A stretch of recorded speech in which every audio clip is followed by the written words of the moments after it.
coming up, I've got my film review. Looking forward to it. It's a great one. It's a great film. I've got a song for the lovers any minute now. Sure. And probably loads more chat. Yeah, there will be. There will be.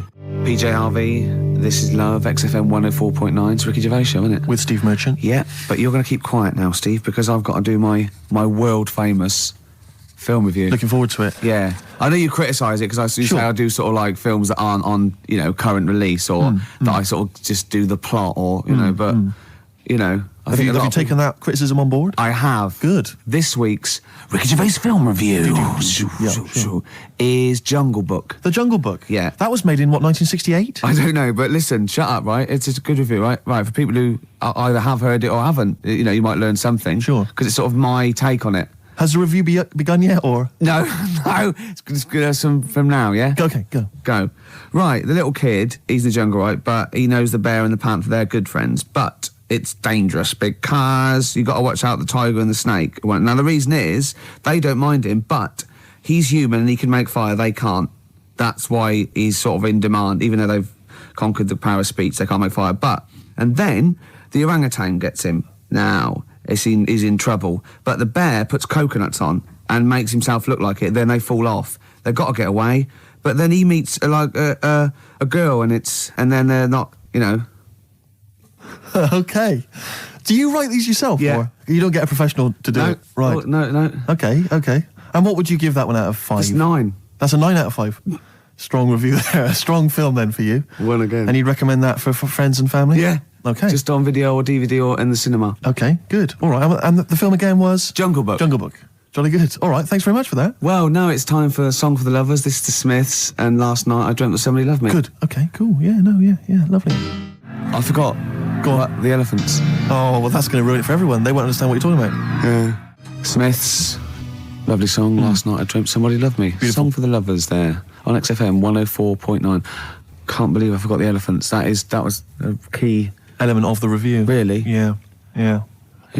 Don't let it get you down, Rick. I know how these things depress you if you feel you've not done the film review as best you could. That kind of winds you up. Yeah.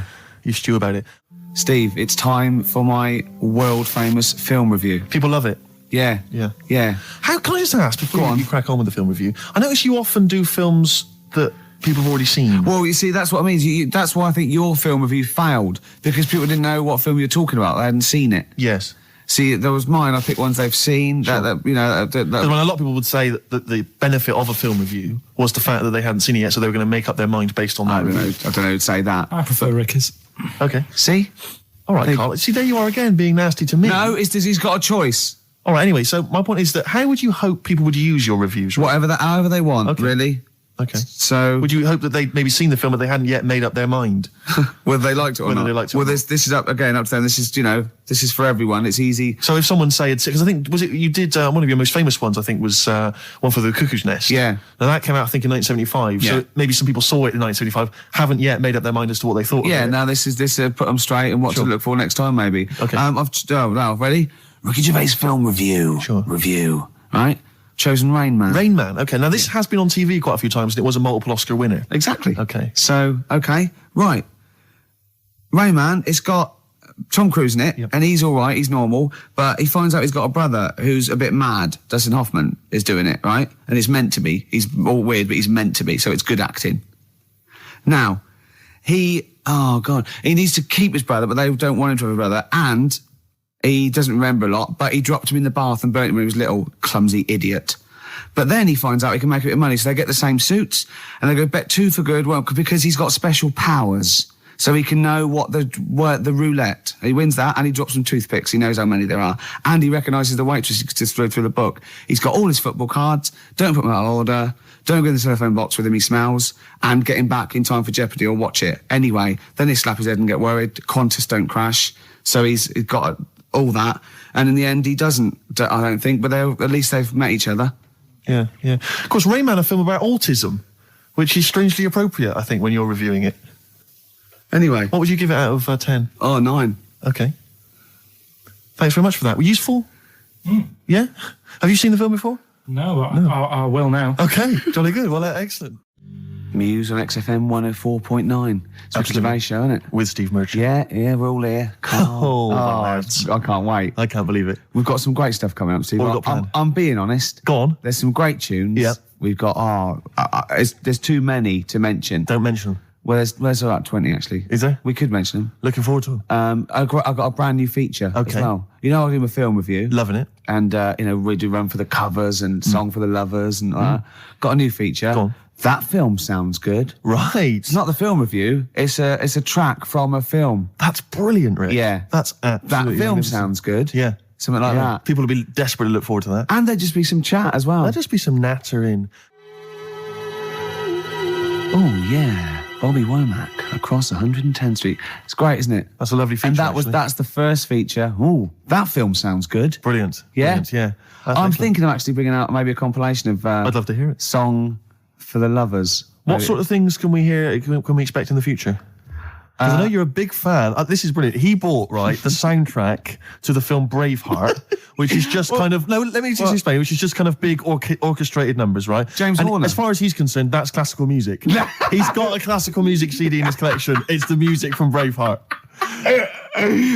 I sit there and I think, yeah, mate, I'd probably sort of lead my people's, He's obsessed with Braveheart. He actually sort of relates to William Wallace. He actually thinks, that's the sort of thing I'd be doing. Yeah, it is. No. What was it you were working out to the other day as well? He's got like a personal gymnast or whatever. What's it called? Is it a gym expert? A trainer? You've got a personal... I box with this bloke. Yeah, he goes boxing in like some underpass somewhere.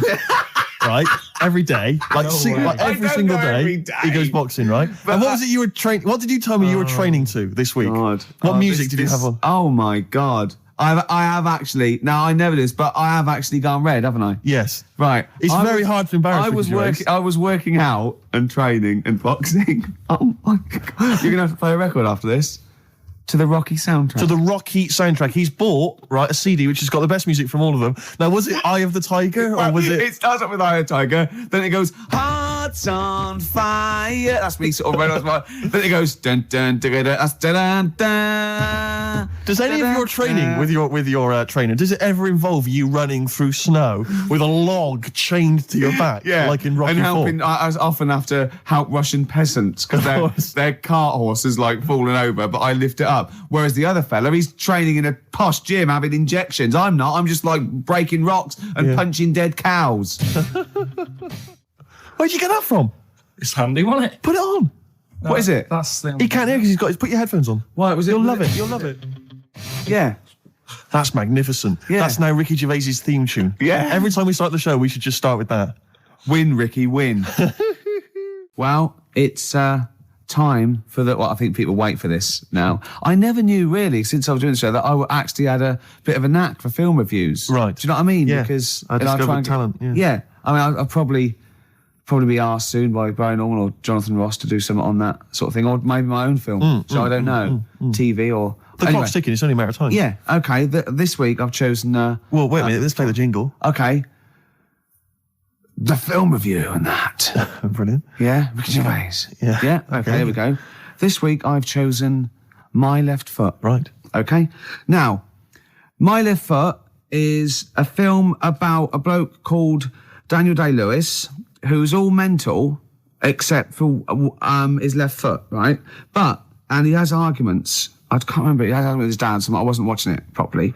But even though he's mental apart from the foot, he does stuff with the foot that could do all over, and he uses that to his best. I think he might write a book or something, or paint.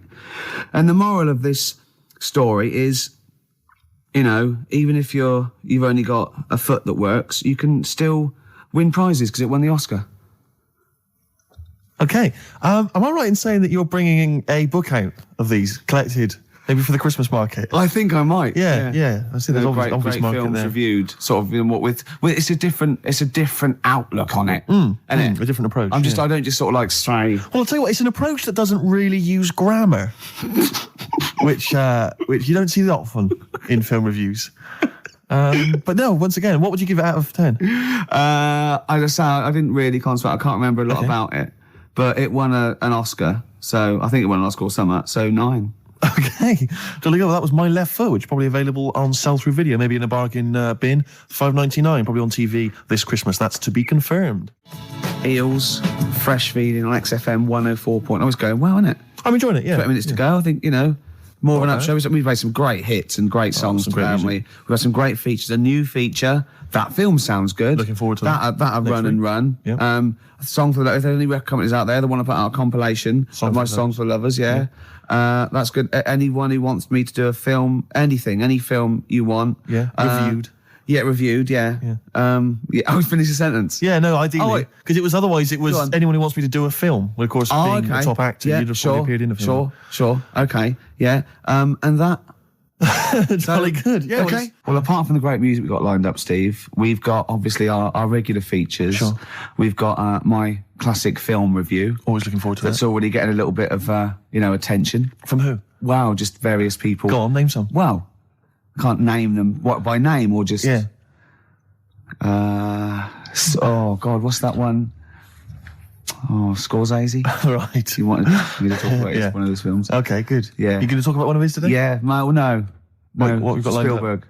Right. Going to do a Spielberg film. Okay. We've got That Film Sounds Good. Yeah. Now, that's not my film review. That's where I take a track off a soundtrack of a classic film. Yes. And it's a great track. And I go, oh, that film sounds good. Brilliant. So, yeah. Because it sounds good. You see what I mean? But please don't be confused and think that that's the film review. I hate people to think that. No. That's what I wouldn't want. Yeah. Were you going to do a film review as well later? We've still got that. Well, I could do a film review now because it's quite a big. I thought you needed to prepare, but no, it's quite a big film, and I've seen it, and it is, it's a great film. So I hope I can do it justice because it's a very This week, what film is it going to be? It's going to be Schindler's List. Okay, and are you going to do a jingle for us? Ricky's film review. Okay. This is a film by Steven Spielberg. Yes. And because it's in olden times, it's all black and white and that, except a coat that's red. I don't know what happened there. Anyway, it's about a bloke who's called Schindler, and because there were so many people we wanted to save, he had to make a list to get organised, and he tried to save as many as he could, and he made him sort of not make the bullets properly on purpose because and in the end they gave him a ring. It's the same bloke who made E.T. Okay, your review of Schindler's List. Yeah. And as ever, mark out of 10, please. 9. It was brilliant. You really enjoyed it? Yeah. Okay. Did the fact that it was 3 hours long bother you? No. No? Quite like that? Okay.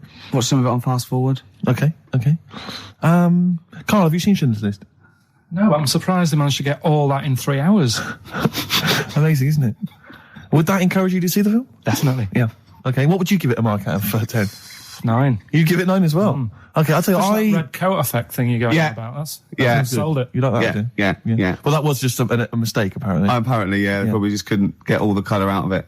As I said before, if you've got a film that you'd like to have reviewed by Ricky Gervais, then email us, ricky.gervais@xfm.co.uk, and I'm sure he can... or even not just like the people, but what about the ones who make the films? Like, the ones that actually make the film, what are they called? Hollywood. Yes. If they want me to do one for that coming out to sort of give it a little bit of a boost...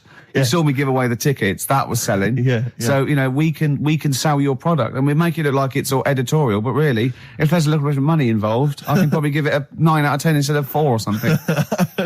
Rick, would you do that without having seen the film? Yeah. That's fine, because they could just tell you what was coming up. And then if they said this, give us a good review and here's 20 quid. Yeah. If they go, there's no money in it, I'll probably give it a bad review. Well, let's just try that. Rick, can I just try that now? Because a lot of people listening won't be necessarily convinced. Lord of the Rings. Let's imagine I've paid you now to review the forthcoming film Lord of the Rings. What do you make of it? This is a brilliant film. Yep. And even though it's all about wizards and that, and there's people in caves called gonads, with beards, probably Robbie Coltrane's in it, because he's in the other one at the moment. And it's all swords and stuff, and there's some magic. But it is actually the Lord of the Rings, not just like, just one of them. He's the Lord of it, and he's excellent in it. So, right, mark out of 10? 9. Again, very popular film for you. Carl? Less convinced by that one, maybe? That doesn't sound as good as the other one. Yeah? What are you going to give it, 7? Still give it 9. You still give it 9. Excellent, because we split it. We split the money. Okay. Excellent. Good. This is the eels. It's not the end of the world. Super furry animals. Absolutely beautiful. Yeah. XFM 104.9. Rick, you going to do your film review for us? We've got time for it, I think. I'm not. No, Why not? I'm not going to do it anymore. You're not going to do it anymore? No. You love it, don't you? No, it's great, and I just think it's time. You know, I did a dozen, but I did all the films that I would give like 9 or 10 out of 10 for. I don't want to drop the standards. Right. I don't want to start doing films that are 8 out of 10. Yeah. You see? Yeah. That's where a lot of film reviews go wrong. Yeah, Ross being one of them. Yeah, I've seen them go, oh, this is worth 7. Don't do it then. Yeah. If it's no good, don't do it. Know it yourself. No. Sure. So no more film reviews? no. Oh. Until a great film comes out. Sure, okay. Like Braveheart 2 or something. Yeah. Which would be 9 now. Quite It an was- eventful, Yeah. I'd have thought. Yeah. So 9 for that. In well- advance. Rick, That film. Oh, now we come to the feature. We're carrying this over 2002 because it was such a great success. everyone's talking about it. Do you remember I stopped my film reviews because I'm only doing films I like, and I've done all the films I like. That's where other film reviewers fail. Sure. Because they review substandard films. Exactly. My average is still 9.5 out of 10. Yeah. And no one's beaten that. Not Barry Norman, not Jonathan Ross. No one's got an average of 9.5 out of 10 for the true. films they reviewed. So I'm keeping it there. I don't want to drop my standards. However, that film sounds good. This is where I pick a classic track from a film that I might not have seen, right? But I like the song. I might go and see the film. This is Almost Famous. The film was Almost Famous. I haven't Great seen film. it. I haven't seen it, right? But a song. Now, don't panic. Listen without prejudice. This is Elton John, but it's when he was good, okay? When he was a bright, funky, young Brit glam star. Wonderful song, wonderful tune, wonderful lyrics. It's Tiny Dancer. Now, it's time for our first regular feature of the day. That film sounds good. That film sounds good. I stopped the film reviews because I've done all the films that are 9 or 10 out of 10. I don't want to drop my standards. Absolutely. This is a feature where it's a soundtrack of a film where I like the single from it. It might make me want to see the film, might have seen the film. Today is our first request. Right, interesting. This is for Martin, who wants to hear Live in the City by Stevie Wonder, and it's from Jungle Fever. Let's hear it. Well, I love the song, and I love the film. Living for the City. Genius. Stevie Wonder. The man's a From god. the film Jungle Fever. Absolutely. It's a great film. Yeah. Well, not to be confused with Living in the City, which I think is a Desiree track. So Now never you do know, that. because you're a huge But Desiree fan. we were grooving along to that. It's a great, not my favourite Stevie Wonder track. I actually, for He's Mr. Know-It-All, but a great track. Stevie Wonder's just fantastic anyway. And during that, we just had heads down, we just like, just enjoying the moment. We said, turn it up, didn't we? We liked it. Carl, just halfway through, just looking at me, he's got a driving licence. Yep. I went, what? He went, he's got a driving licence. I went, he went, yeah, just for his own land. I went, you don't need a driving licence for your own land. He went, you might be right. He said, who else is blind? I remember hearing something. It was someone famous Right. who shouldn't have a driving licence. Well, And they have. And I'm sure a lot it's of people. I'm sure it was someone who's blind. But you're right, it's a bit of an odd one. Isn't it? No, but don't forget, this hasn't just happened, this is in your head. So you can't say that and go, isn't that weird? How did that happen? It's in your head, don't forget at the moment. There is no proof There's of no this. proof of that. You can't say something and then go, isn't that strange? You said it. Oh. Do you know what I mean? We didn't just see something happen out the window. Yeah, you know, do you see what I'm saying? What's in your head and what happened and all that? What are you thinking? I'm just thinking, who's that other fella? Ray Charles. Ray Charles. Yeah. Why would he have a driving licence? He's blind as well. I think it's the blind thing we've got a problem with. It's the idea of people who are blind driving cars that's maybe made us question that. I mean, Stevie may have a driving licence. I very much doubt that he's passed his test. No. He probably hasn't even... I mean, he could have done the theory one, maybe. But that's touchscreen. And until Labradors actually are allowed on the Queen's Highway, Exactly. I don't think we'll see many blind people driving I cars. might be wrong.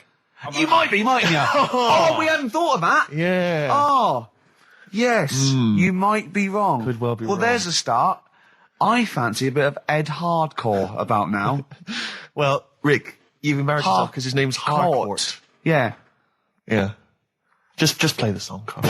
Just mop up this ugliness. Just to hear a song. Okay, Rick. right, it's 1:30, and that film sounds good. Ooh, that film sounds good. Feature. This is where I choose a song from a film that, that film sounds good. See? This is a film that me and Steve both love, and he saw it first and got me onto it and said I'd love it, and I did. It was Rushmore. It was a great film, and from it features one of my favourite artists of all time, The Wind by Cat Stevens, and this is off the first album I ever bought from Teaser and the Firecat. This is The Wind from Rushmore. That film sounds good. Feature. Cat Stevens, The Wind. Elegant. It's a beautiful song. The album is a superb album. It's seminal. It's just has some great songs on it. I feel like playing another one, maybe Song for the Lovers. Maybe do it later, yeah. Maybe I could do that, yeah. It's beautiful. I have to say I've seen the follow-up to Rushmore. If you enjoy Rushmore, it's this new film, The Royal Tenenbaums, with amazing cast. Ben Stiller's in it, Gwyneth Paltrow, and Gene Hackman in his Golden Globe-winning performance. Oh, yeah. Same sort of thing as Rushmore, same kind of style, but lovely sort of kind of family comedy. Absolute dynamite, and again, a brilliant soundtrack. Nico is on there, Nick Drake, all kinds of treats. Forthcoming in the cinemas, Rick. You say the follow-up, is it the It's same not a director? sequel. It's the same director, same writer, Right. some of the same cast. Bill Murray makes another appearance. Same style. Haven't the Swingers lot done another one? They have their new films Made with the same Jon Favreau and Vince Vaughn. Again, dynamite, really good fun. Not as kind of perceptive as Swingers, but certainly as much fun. Have you seen Swingers, Carl? I think so. Is it the one where they've got a line in it? They've got a catchphrase in it, haven't they? You're the money? Your money? No. You're that's so money. Jeremy That's it. Yeah, I've seen it. Yeah. Yeah. I love the fact that I said you're the money, you went no. You went you're so the money, you went yeah. Well, yours is from, what's his name? Yeah, Jerry Maguire. No, Yeah. that's show me the money. Yeah. Yeah. I've seen it. Anyway. See, that was really articulate. We had, we did a feature. It linked into film. Steve Love Films did a little, off the cuff review. Then it went into gobbledygook again. Yeah. I can't even say it. You couldn't even say the word gobbledygook. It's, yeah. That's Feeder and come back around. It's a new leaf, Steve. I'm going to do properly now. I'm not going to be slovenly. I'm sitting up straight, you see. Yep. And it's going to be a proper DJing, because I think coming up soon, some great tracks, including a new one from Abs and an old one from Snow. Informer. You know me, don't be stormy, eka boom, a licky boom boom down. I'm joking, of course. We've got some fantastic tracks. There's some stuff, great yeah. chat, and we've got Carl There's with some me, great Steve. chat. Steve, I'm Ricky Gervais on XFM 104.9. There he is indeed, with him Steve Merchant. And Karl Pilkington, of course. Say hello, Karl. All right. Yeah, nice. And you say you read... The beginning of a radio show is very much your wares, your shop window, laying out your stall. I don't think you could choose a better track than The Only Ones, Another Girl on the Planet. I'd love to hear it. One of my favourite intros, that. Amazing. Oh, that was dangerous, because I once heard on Capital Radio, this has got to be the greatest rock intro of all time. And they played Money for Nothing by Dire Straits. Brilliant. Yeah, I can just imagine them putting their head down. I remember a friend of mine, when I was at school, he just bought a car, and he took me outside to show off the stereo system, Money for Nothing. He just played that. I've never heard the song before. Just played that for its entire 4 or 5 minute duration. It is a to good show song off for the sound system. Yeah, it's a good song for showing off intros and sound systems. Exactly. Yeah. You said you were driving along earlier. You saw someone. It was one of those zooped up sort of sporty saloons. Nice. You know, the big like a Mondale or something, big, and it was blaring out, and the bloke in it was sort of like, I could tell he was 24, but already going bald. Yeah. From like obviously his estate agency job, not jail. Yeah. But he's made a bit of money, and the stereo system was ridiculous. I mean, so loud, and it was going through Covent Garden. He was playing Snow in Informer. Do people remember Informer by Snow? It was a big tune in my I don't know. It's great. Yeah, I always enjoy it. Can I bring that in next week? Can we play Snow next week? Well, you can play a tiny little bit. Tiny little bit of Snow. Yeah. Informer. Do you remember Snow, Carl? Yeah, you loved it. Yeah, big tune. Yeah, loved it. Oh, did you? Big tune from the 90s. Happy song, isn't it? Rick, you were saying that you've turned over a new leaf. Yeah. Is that in all aspects of your life, or is that just in your broadcasting career? Because the reason I bring that up is because, do you want to describe what you were eating just now when we came in? Because you're a 40-year-old man, you've put on a little bit of weight, so presumably you're watching what you eat. Well, no, but it sounded exotic. I went into a cafe and they didn't have a cheese sandwich. Right. And can I describe what it looked like to me? Right, it looked to me like a big slab of cheese. You've just got them to just cut off a big block of cheese, like the size of a CD case, or one of those double albums, right, of cheese, right, and just lightly melt that for me so it drips over my hand and it gets really greasy in the bag. But just lay some strips of bacon on the top. Yeah, but listen, you've embarrassed yourself. Is that what it was? No, it's a croque monsieur, so it's French. It's a what? A croque monsieur. A croque monsieur. Yeah, and so I thought, I've never heard of a croque You're having monsieur. let's see, you've embarrassed yourself. Is that how it's pronounced, or is it croque monsieur? Oh! Hey? You didn't expect me to be bringing out the French. Eh? Tu aimes la musique pop? Oui, je t'aime la musique pop. Le plume de ma tante. Où est le syndicat d'initiative? That means my aunt's pen. So what was it then? It was a crop Yeah, shirt, and it was just too greasy. It was just too, and it was all wobbly. I like toast like it to be crisp. Sure. That's the thing with like, what? This is rubbish. Play Coldplay. Back to form there, Oasis and Little by Little. This is XFM 104.9. I'm Ricky Gervais. Who are you? My name's Steve Merchant. Good to see you. Thanks. With us, the producer in the studio is Karl Pilkington, and he'll be doing the buttons. Yeah, you made a good effort there. But, once again, got bored. Words are your enemy, Rick, and they defeated you once again. Just run out of steam with the sentences. Every week I think, well, I'm really going to make an effort now. I've chosen some records. Yeah. That's it. That's it. That's as far as it goes, isn't it? Yeah. Maybe you should write out what you're going to say at the top of the show. Write that out. Get a nice big crayon. I like to keep a little bit of, you know... A little bit of something, a little bit of spark, a little bit of liveliness to it. Sure. How are you? Good to see you. Yeah, it's great. It's great to... it's great to be out of the house again. Yeah. Oh, yeah, just, I was going to say, because we've been doing this for a long time now with a little break, but XFM are bringing new listeners all the time. I've heard 4 or 5 a week. Really? Yeah. New listeners tune in to XFM 104.9. Radio 1, beware. Yeah, yeah. And we might take it for granted the people that know who we are, know who you are, know who Karl is. Sure. Now, if you're a regular, then you know exactly who we are. But for those of you who don't, I'm Ricky Gervais. Ricky Gervais, a BAFTA award-winning actor and writer. Steve Merchant, all those. A friend of yours. Yeah. And this is the important thing. Karl Pilkington. Absolutely. Our producer. I say producer, he was the bloke who was lumbered with a job. When I said, listen, I used to run the desk in the old days. I used to press the buttons and run the desk and everything. And now I said, listen, I've been on the telly. I do not press my own buttons.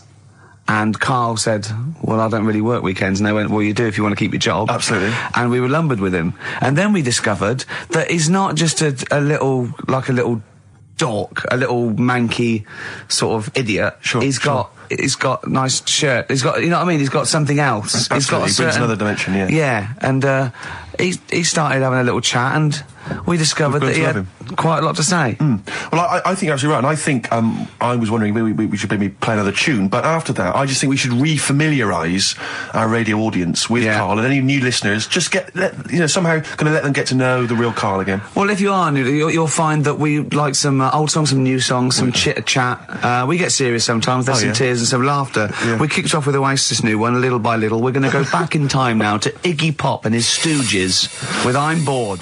Coldplay and In My Place on XFM 104.9. I'm Ricky Gervais.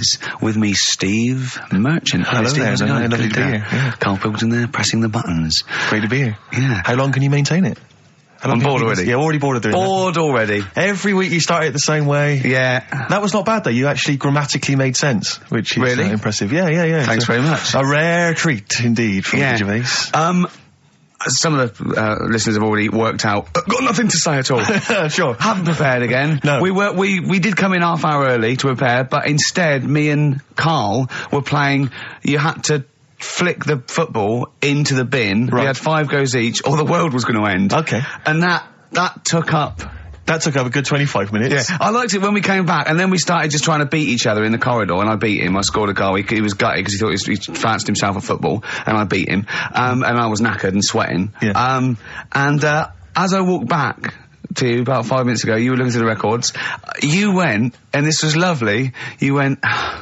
Well, we've done the preparation then. Yeah. Like a sarcastic teacher. Yeah, like a teenager, like an annoyed teenager whose parents have embarrassed him once again.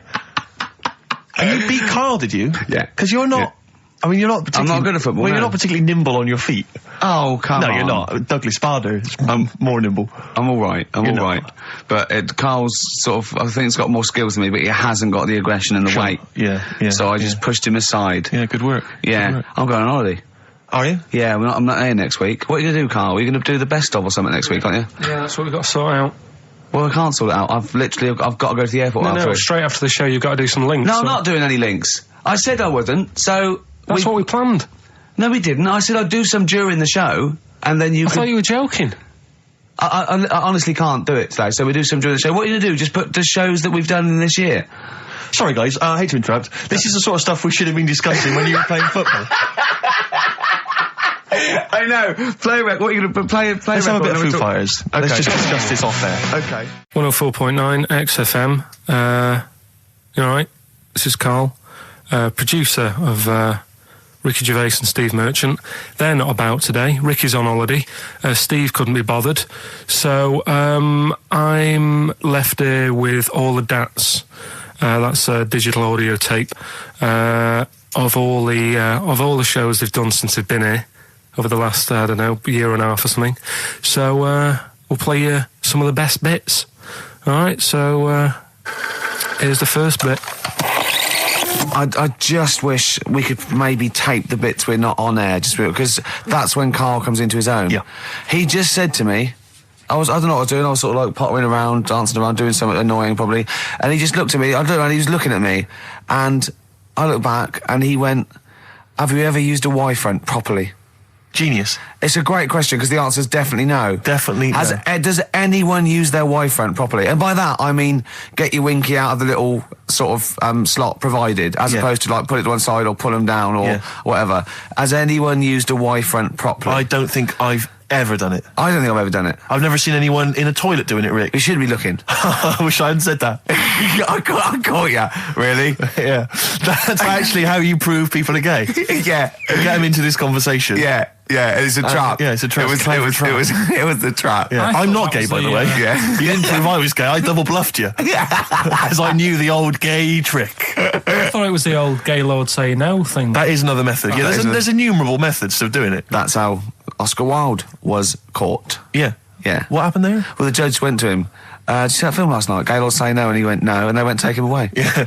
Take him down to the cells. Yeah, take him to Reading. It is true. That is well... true. It originated in America. Yeah. So many of these things do. It's a brilliant point, Karl. I'd like to hear from anyone listening who's... And, I mean, well, they'll just lie, wouldn't they, I suppose? Yeah. I don't even use sort of flies, usually. I sort of pull my Y-front, my sort of tracksuit. So that's why I wear sort of like elasticated waistbands all the time. Exactly. Just sort Speed. of like... Yeah. You got to get in there with the minimum of effort. Yeah, and out. Sure. Often I won't shake. No, oh no. To my detriment, because it often leaks out a little bit later, doesn't it? Ever been out on a date with a girl where it's just trickled down your leg and you wish it hadn't, and you're thinking, what if she gets my trousers off later? She might smell it or see it. What? What? I don't know. I don't know what I said there. Right. Feeder, come back around on XFM 104.9. You're listening to Ricky Gervais. Yeah, I'm with him as well, Steve Merchant. I was thinking of dropping that. What? Thinking of dropping that, just going, because it's just too, that's all that. I'm Ricky Gervais, with me Stephen Merchant and Karl Pilkington too. I mean, get to the music, so it's, hi, I'm Ricky Gervais, this is XFM. Sure. Here's Radiohead. Yeah. Something like that, come out, that was Radio on XFM, I'm Ricky Gervais. Tony Blair, what's he all about? Yeah. That sort of, snap, fast, because I quite, on a serious note, and you've always been saying it, I listened to an old show, because when Karl was compiling those things, I listened to an old show, and I listened to me, and I'm really concentrating now, because I sounded like the most inarticulate, brain-damaged older drunk I have ever heard giving a show. Yeah. I mean, I was shocked. Not finishing sentences, leaving out words, slurring, just doing noises that you understand because you know me. Yeah. So I'm really going to make an effort for the listener. Yeah, it's not going to happen, is it? You're going to give up after about 3 But I records. thought you were joking. And I thought it was like, oh, he's taking it there.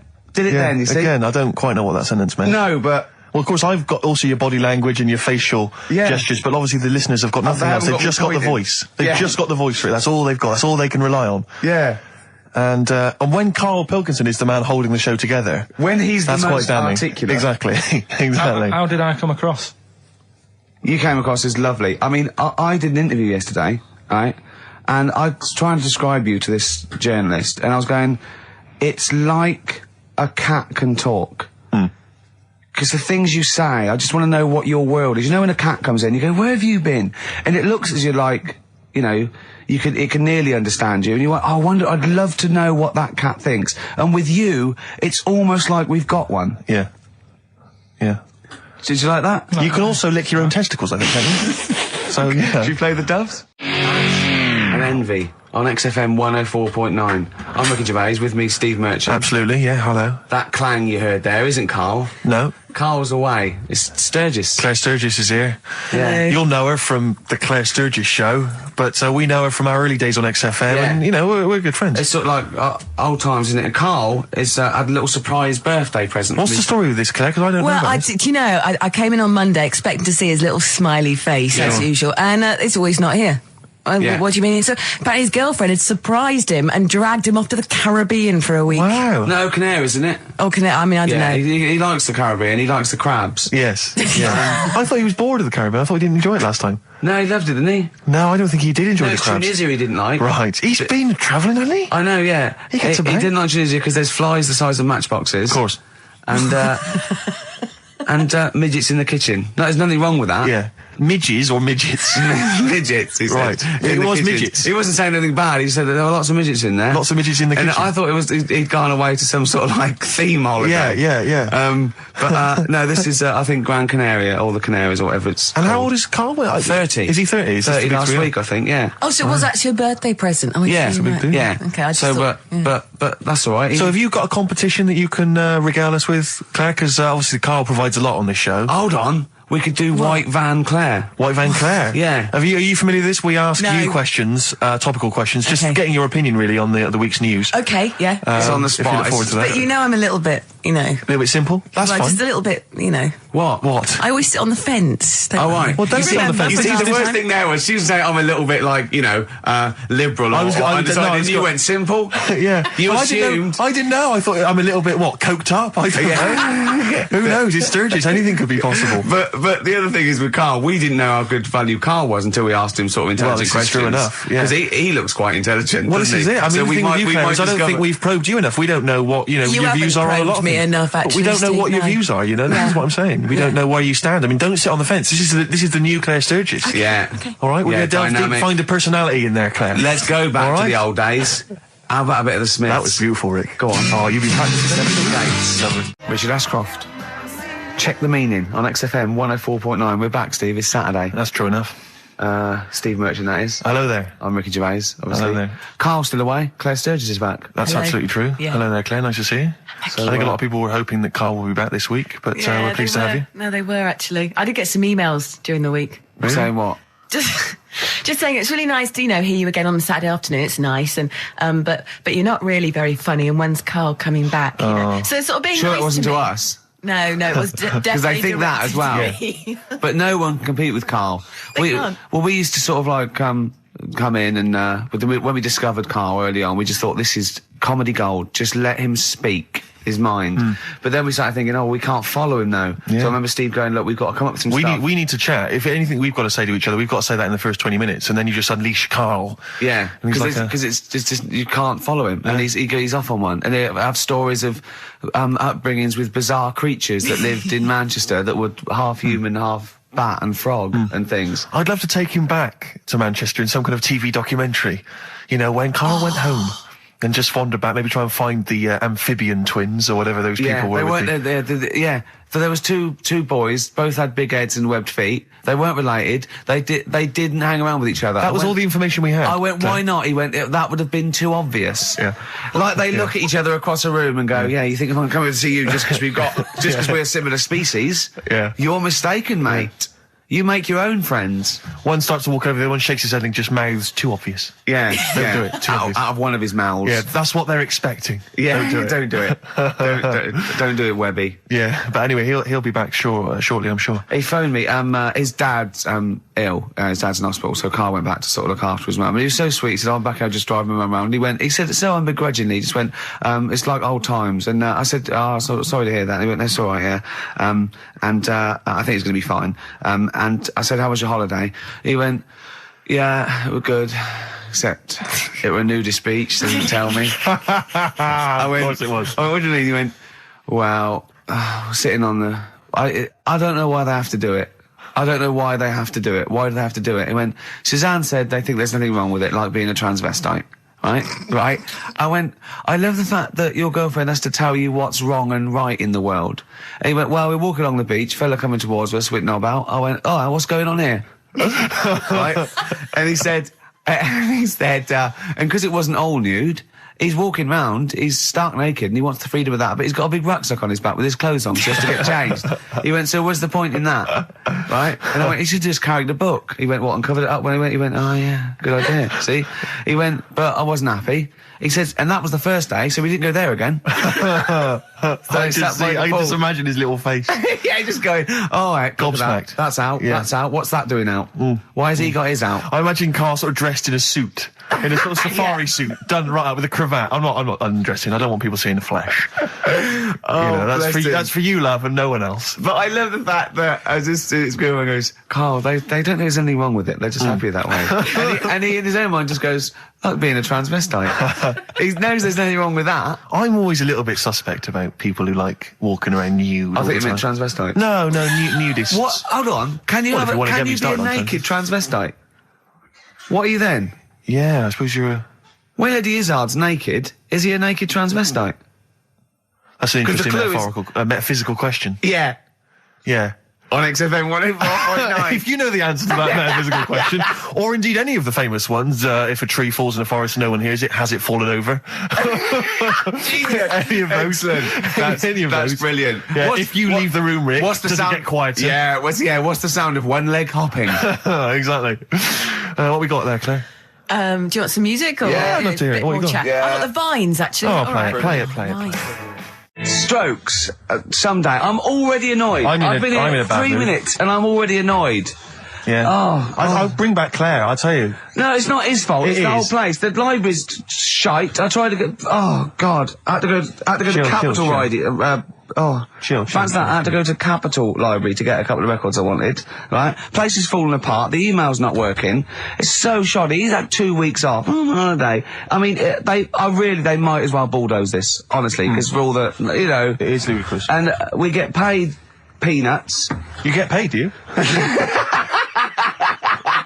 Oh, and it really annoys me to have to fight. Anyway, just calm down. 104.9, I'm Ricky Gervais, with me, Steve Merchant and Karl Pilkington. Karl, you're back. All right. How was it? What, the holiday? Yeah. Well, it wasn't all fun, was it? Because my dad was in hospital. Oh, but he wasn't during the holiday. Not during the holiday, though, was he? You came back from holiday and then found that out, didn't you? Yeah, but it happened when I was on holiday. Did you know that, though, when you're on holiday? No, because I didn't take my phone with me. Well, the weird thing is, I got a feeling when I was sat there, because it normally happens. It wasn't a nudie speech, was it? When I first went away, you saw that old fellow with his packet out. When I went to Ibiza, right, I had a feeling, and I called home. My dad had punctured a lung. When you say you had a feeling, what do you mean a feeling? Just like, I should call home. There's something not right. But this time, a very specific feeling. How did that manifest itself? How did you get that? What kind of feeling? Is that tingling thing? I'm getting a bit of a lung feeling. Yeah. A bit of a dad lung feeling. That feels like a punctured lung. Hold on. Well, anyway. But anyway, the holiday was good. We talked about it last week. Well, let's probe Karl about his holiday, because that's the sort of thing that audiences will stay tuned for, Rick, I'm pretty certain. Yeah, sure. Find out about you know more about this radio business than me. You hooked them already. Indeed, yeah. Well, also I'm thinking we've got nothing. So now we may as well save that. No, I resent it. I used to put a lot of work in, but no, I think of the money, which is, for me, pretty shoddy. Well, yeah, I mean, I don't usually get out of bed an awful lot of cash. Well, exactly, yeah. And, the whole thing is the whole setup. It was raining today. I thought I should have a cabin. And then the sun came out, so I walked in again. Ah, dear. How are you? But I'll tell you what, I got a bit criticised last week as well that I only played ballads and same songs, so I'm going to rock out this week. I've been down to the Capitol Library to get some good tunes. And what about a little bit of AC/DC? Took me all night long. Let's hear it. Doves, Caught by the River on XFM 104.9. I'm Ricky Gervais, Steve Merchant, Karl Pilkington and everything. No, I'm going to be honest with you. Go on. A little bit hungover, didn't feel very well. Yeah.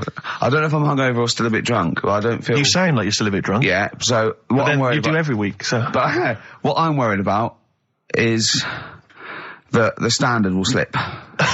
If I'm not right on the ball. And the other thing is I haven't had a lot of time to prepare the show today. So I don't feel, 100%. Yeah. I haven't done the Karl. Right. Look. Have you finished that sentence? I don't make me laugh because it hurts as well. And there's another side effect to me being a little bit hungover and or drunk or whatever, right, is that I can be annoying. Right, yes. Because just to amuse myself, I sort of like turn my body off a little bit and just poke and like that and annoy people and that. I want to sort of like. Well, you do the physical equivalent of freewheeling. Don't you? You just I sort of want to climb on Karl and go to sleep on him. Yes. Do you know what I mean? Yes. They both annoy him and it'd be comfortable. Yes.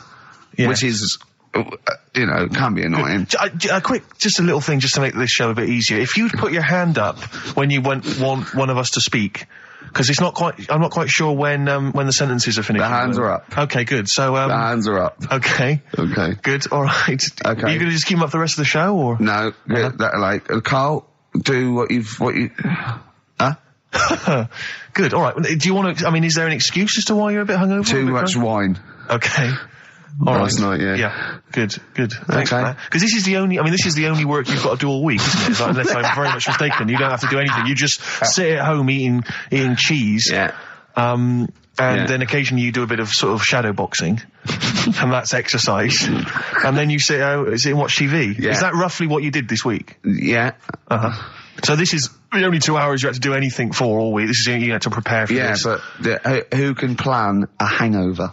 Right. You'd think, Karl, you said you had some stuff. Yeah. What have you got? I love the fact that, whereas I was a little bit slow, Karl there leapt into action to keep this show afloat, keep the pace up. Go on. Right, well, Karl, are you hungover as well, or? I'm just a bit annoyed because I'm with you. Do you know what I mean? He hasn't got much to do all week. You're having a laugh. What? What angers me is I kind of hope that maybe I could have quite a long career in radio, and I sort of feel like I don't know, the word sinking ship.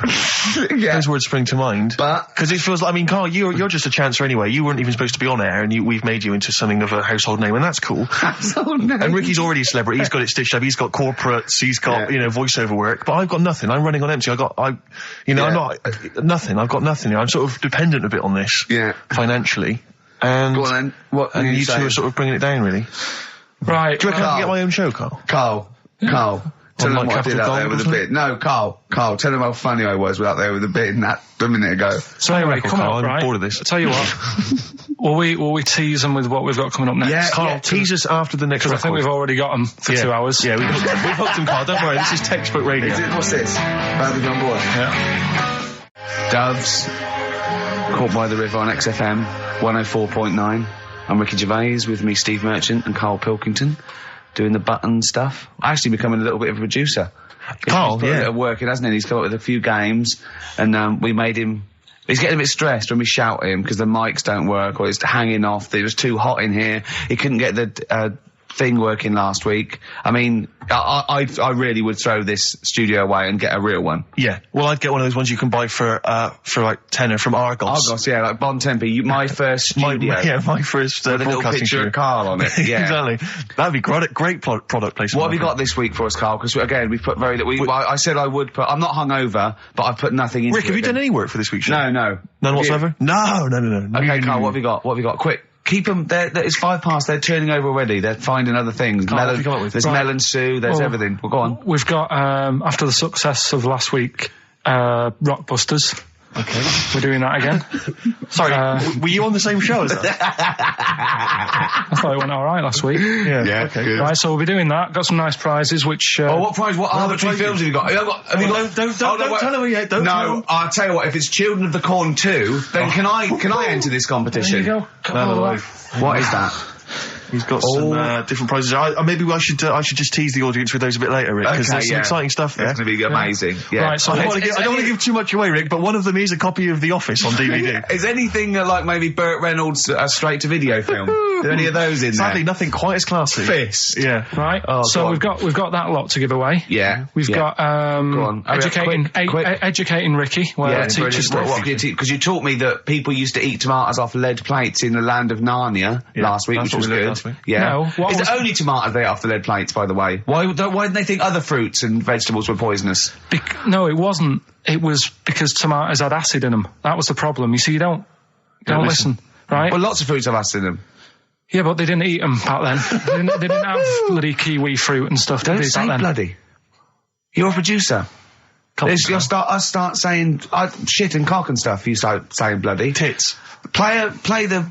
Hang on, right, and go on. Keep him hooked, right? Yeah. We've still got a song with a story in it. Yeah. You don't want to play Babushka, do you? He doesn't like the idea of Babushka. I told him that was a story. Yeah. And he doesn't like it. Devil went down to Georgia. Someone sent in. You know, he's looking for a soul to steal. Yeah. Doesn't like it. Why don't you like that? Do you know the song? Not particularly. Right, it's a song about a lad who goes into a pub on a normal night.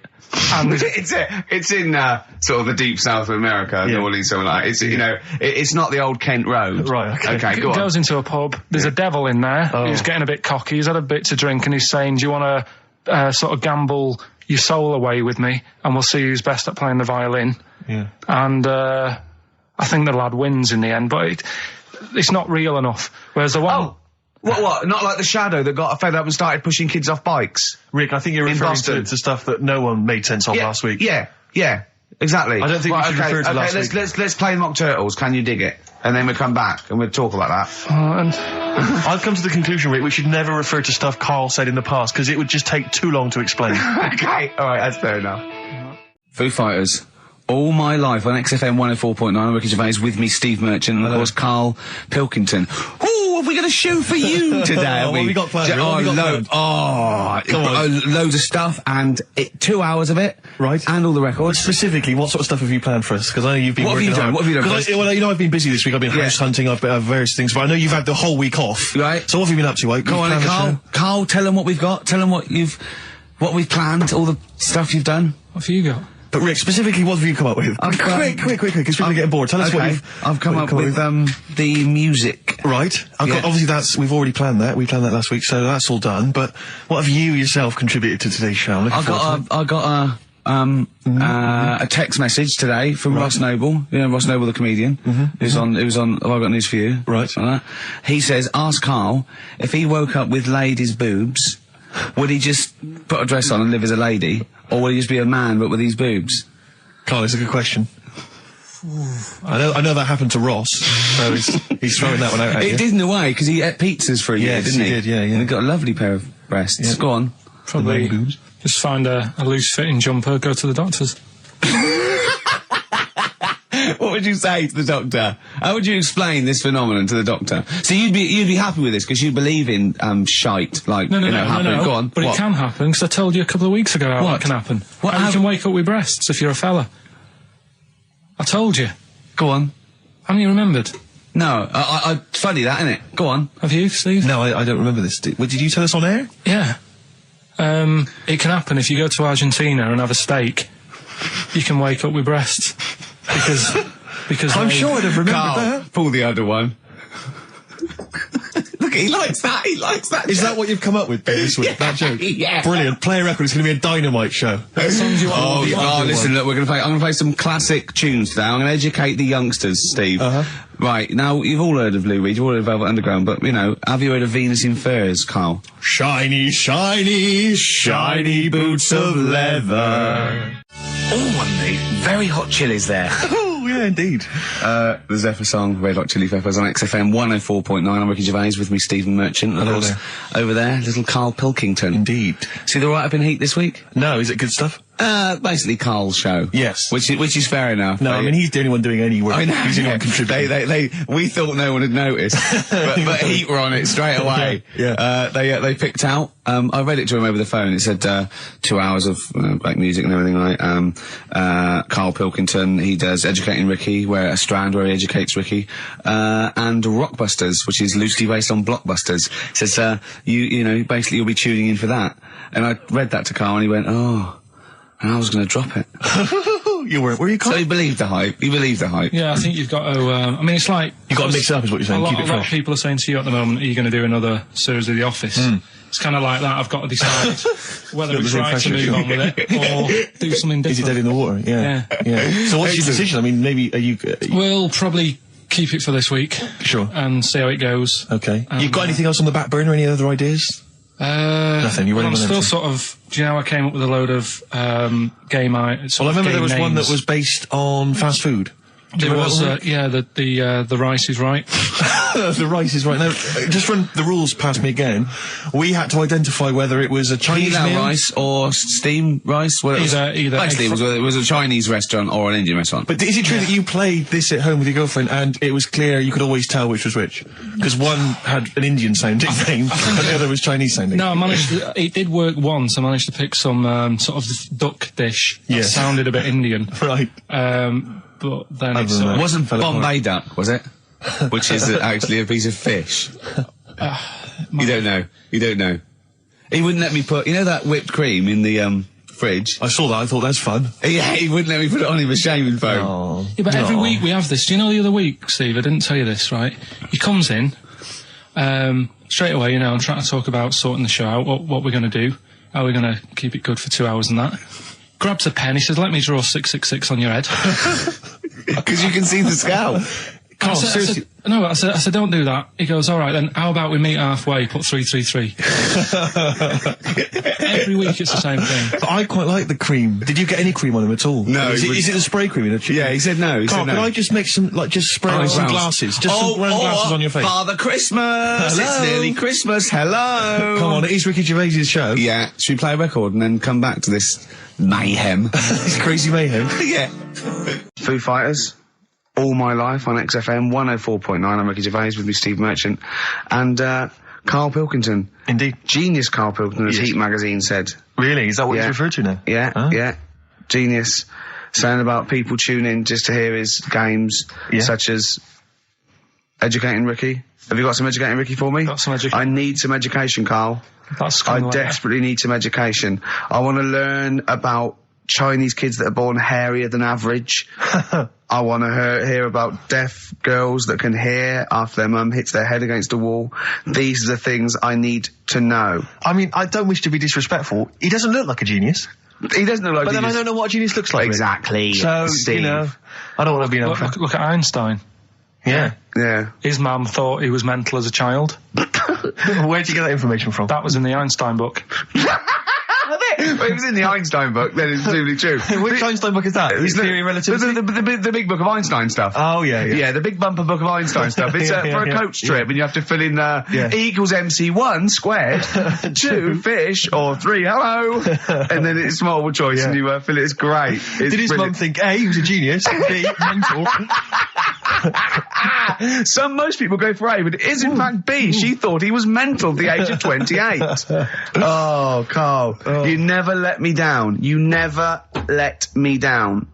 So have you got Educating Ricky for me? We've got Educating Ricky coming up. We've got Rockbusters. We've got Rockbusters. Great as seen and talked about in Heat. In Heat magazine. It's got really tough this week now. We're not messing about anymore. Right. Got some good prizes. Absolutely, yeah, we'll talk about those later. Because, was it last week that you had the classic? Was it, I can't remember, I'm paraphrasing, Karl, apologies. Something like, I'm here in Texas, I've fallen in a puddle, and my knee has got wet. Yeah.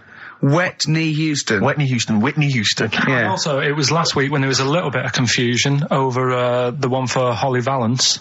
Right? Of course.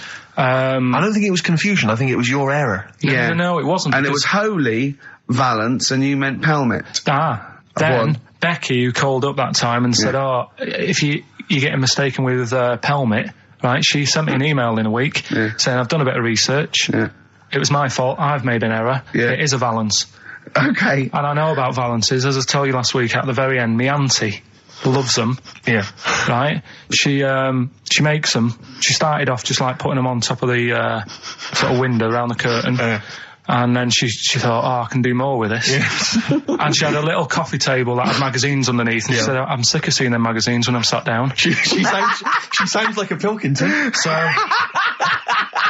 I'm sick of seeing them magazines when I sit down. So she put a Valance around the table. She just got Valances around everything now. Right? Then, next step, she tapes everything. She never actually watches telly. She tapes it all because she gets sick of listening to the adverts and that. Yeah. So she tapes everything. So she's got loads of videotapes and that. And the video used to get on her nerves. When she was watching a film, she'd see the clock changing. And it distracted her from the film. So she put a Valance around that. Yeah. That's genius. Yeah. So, That is Or is it mental? Only Mrs. Einstein can tell. I don't know. She's even made a little Jack Russell look like a hovercraft. Yeah. He's great. So everything's got a balance. If you go round and you stand still for too long, the chances are you get a balance around your head. Yeah. This is this is Auntie Who, Auntie Nora. and this is the one that farted for 5 minutes. She did. Lest our listeners forget. Lest we Farted forget. for 5 minutes. Called his mum, saying I'm farting. 2 minutes into the fart. She said about 2.5 minutes in. Yeah. God. She said I'm about 2.5 minutes into Well, the my fart. mum said, how long's it been going on for? She said, well, it was about 2.5 minutes before I called you. Yeah. And then it went on for a further 2.5 minutes or something. And then it stopped. And, She couldn't time it because there was a balance over the clock. Yeah, she Because it used to couldn't annoy time her it, when she was yeah. on the phone and you put her off seeing the So time. she was guessing it was 5 minutes. This was one consistent fart. yeah. I mean, it wasn't making a noise. It was just... Oh, it wasn't making a noise. Just gas. Right. Endless gas. So, there you That's go. fantastic. Well, we started off with a new one, a little bit of Foo Fighters. We like new and old on this show, don't Indeed, we? we like to mix it up. I'd like to play this to the Smiths from their debut album, I Don't Owe You Anything. Red Hot Chili Peppers on XFM 104.9. I'm Ricky Gervais. With me, Steve Merchant. Hello there. Karl Pilkington. All right. Don't be nervous. We might see a difference in Karl. He's a little bit shy. There's someone here from the BBC filming this, part of that celebrity boxing thing. The Fight, I think it's called, and they want to get a little clip of this, so we're going to let them film for a minute, and then they're going to go away. Is that all right, Karl? Yeah. He doesn't want to be on camera, do you? Do you? I think it ruins radio, doesn't it? Do you know Well, what I not mean? for the people listening, it doesn't. Yeah, but it does, because people are like, oh, he sounds like a bit of a looker. What, you? Yeah. And then they'll see it on the telly, and they'll go, God, yeah, his head is round. It is round, though, isn't it? So, Guess what? I got a call yesterday. You'll love this, Steve. From MTV, and they were wondering if they could screen test Karl. That's outrageous. I'm loving it, and I was going, yeah, and I said, yeah, it's fine. I'll come down with him, and I was saying, what about this and that, and they were loving it. I called him up, he went, oh no. I went, why not? He went, well, I'm looking at my reflection now in the mirror. He said, I shouldn't be on the telly. What would you wear for your screen test, Karl? What kind of look would you try and cultivate? Because you've got to bear in mind that the audience out there, they don't know what you look like. So would you be a snappy dresser like, say, Jonathan Ross, or would you go for your kind of street cash look? Can't wear a suit. You can't wear a suit? Don't hold it well. So I'm thinking, I don't know, I'll probably wear my woolly hat, because that takes some years off me. It does. He looks about 10 with a woolly hat on. Yeah. Okay. And, is it quite a cool woolly hat, or has it got a bubble? charcoal, I'd say it's the in colour. Yeah, okay. And I'll probably wear me anorak. Right. Oh, he's going for the he's going for glam. He's going for quite a glam look. No one else dressed has done for it. a jumble sale. Wow. Yeah. But I'm not that happy about it all, to be honest. Are you going to do it? You're not going to do it? Well, I'm sort of stuck in the middle, because throughout my life so far, I've never planned for anything, right? It's just always happened. Yeah. The time, you know what I mean, being in plays at school, never planned it, but when I did it, I went down the store. It was a triumph, yeah, we all remember that. So, As I remember, you did Little Donkey. did Little Donkey, yeah. And then later, someone was filming at the back. Was it your dad's mate? My dad's mate. Well, Yeah. And on the camcorder, he listened to it back, watched him playing it. His dad says, just off camera, what does he say? I don't want to say it because I'm in charge of the show and I'd be irresponsible. He looks like a right twat. So, And so he gets home, listening, watching that, and then here's his dad just off camera go, he looks like a right twat. yeah, all right, yeah. What are you worried about? Your dad saying that, or the Can I word? just interject, because I'm really worried about this idea of Karl being on MTV, because the problem is that, let's be honest, Rick, I mean, we're getting by the skin of our teeth, aren't we, really? It's only Karl that's keeping this afloat. Yeah. And if he gets on MTV and the world sort of gets a sense of him and they understand him, and he won't be ours anymore, we won't be able to control him, it'll be out there, it'll be in the Well, public domain. that's the thing. No, that's the thing. That's the terrible thing, though, isn't it? It's like, Karl is my pet, but I realise I've got to release him into the wild. And, because I love him, I know he's got to go free. Sure. But I want to... It's like Kez. Maybe someone will beat him to death and we won't have to worry. I'll have you on, though. I'll have you on as a guest. Which gets me on to something we've got coming up today. Oh, yeah, he's got a new idea. Yeah. Right. Do you know, like, I've talked about ghosts, and we had that good discussion the other week walking to Piccadilly Circus Station, and I was telling you about ghosts, and you were saying, Karl, don't be an idiot, and all that. Spoke to a woman in the week, done a little interview with her. You've done a little interview? Done a little interview, 2 minutes or so, with a woman who's got ghosts in her house. So I look forward to hearing that later. That sounds brilliant. coming up later. Well, I'm going to play a classic tune now. I've just gone straight for it. I've gone for the jugular. This is Ziggy Stardust by David Bowie. Oh yeah, the smooth indie sound of Richard Ashcroft. The Science of Silence on XFM 104.9. I'm Ricky Gervais. Joined me is Steve Merchant and Karl Pilkington. It was an excellent link, that, Rick. Did you say Nime at one point? 104.9? Did I? Other than that, it was textbook.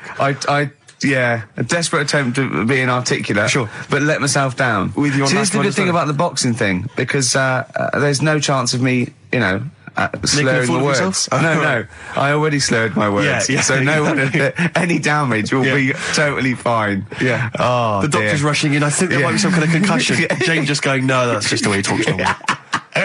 But because I'm thinking maybe, did you start the show with that particular kind of manner? Just because obviously a lot of new listeners, I imagine, thanks to the massive poster campaign, and you obviously want to impress them and charm them. There's a few examples today of irony coming back and biting you. Yeah. That seemed like a funny idea at the time, me posing that up. But Jonathan Ross phoned me up when they first went up and he just said, I've just seen a big poster of a predatory gay. Yeah, you do look a little bit... Hello, and what's your name? Would you like to sit down here?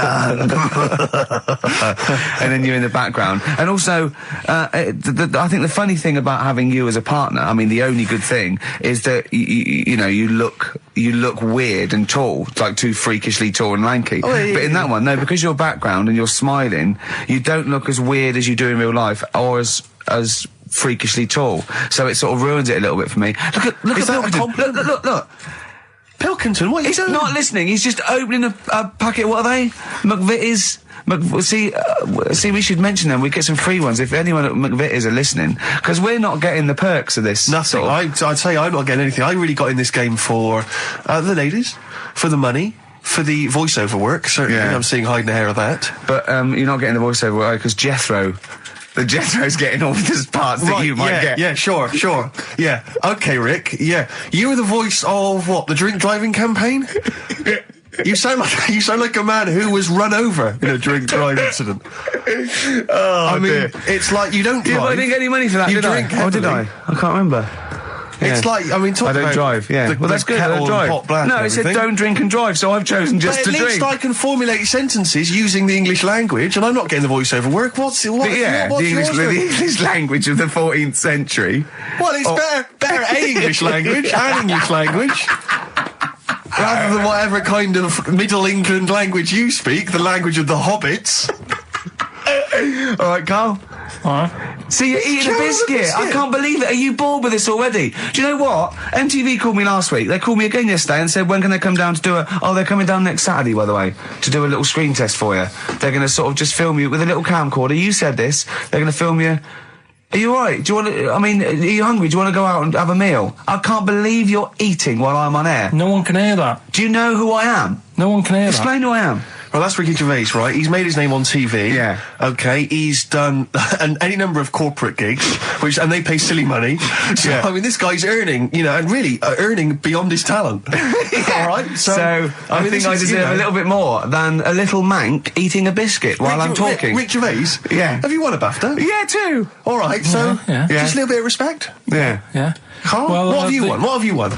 I got a bronze certificate for doing a full week at school. That's great. It was only a bronze. What's that then? 3.5, 5 days. And I got me a little Crusaders badge. If you remember. What's the little Crusaders badge? The Crusaders badge for the religious club.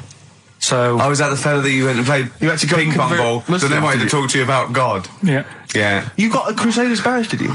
Yeah, that's why I went. That's why I joined. That's why I joined. For the badge. I like the little badge. Did 4 weeks and then packed it in. But we're talking about MTV, right? And I was feeling a bit nervous, wasn't I? About like, the way I look. Right. And what have you. And then I watched a bit of Celebrity Big Brother and all the fuss that Mark Owen's getting. And he's not that good looking, is he? He's very. I want to be Mark Owen's mate. If anyone who knows Mark Owen or Mark Owen's listening, I want to be his mate. I think he's brilliant. I think he's a nice lad. But what I'm saying is, right, all the girls go mad over him. Yeah. And he's not that good looking, is he? Well, no, he's got to. It is in a certain way, isn't he? That sort of non-threatening. But he's not stunning, is he? Do you know what I mean? No. Well, what's your definition of a stunning? Yeah. Who do you like? Someone who you look at and you go, God, they're good. Which looking. bloke do you fancy? What bloke do you think's attractive then? So if I was into men, Yeah.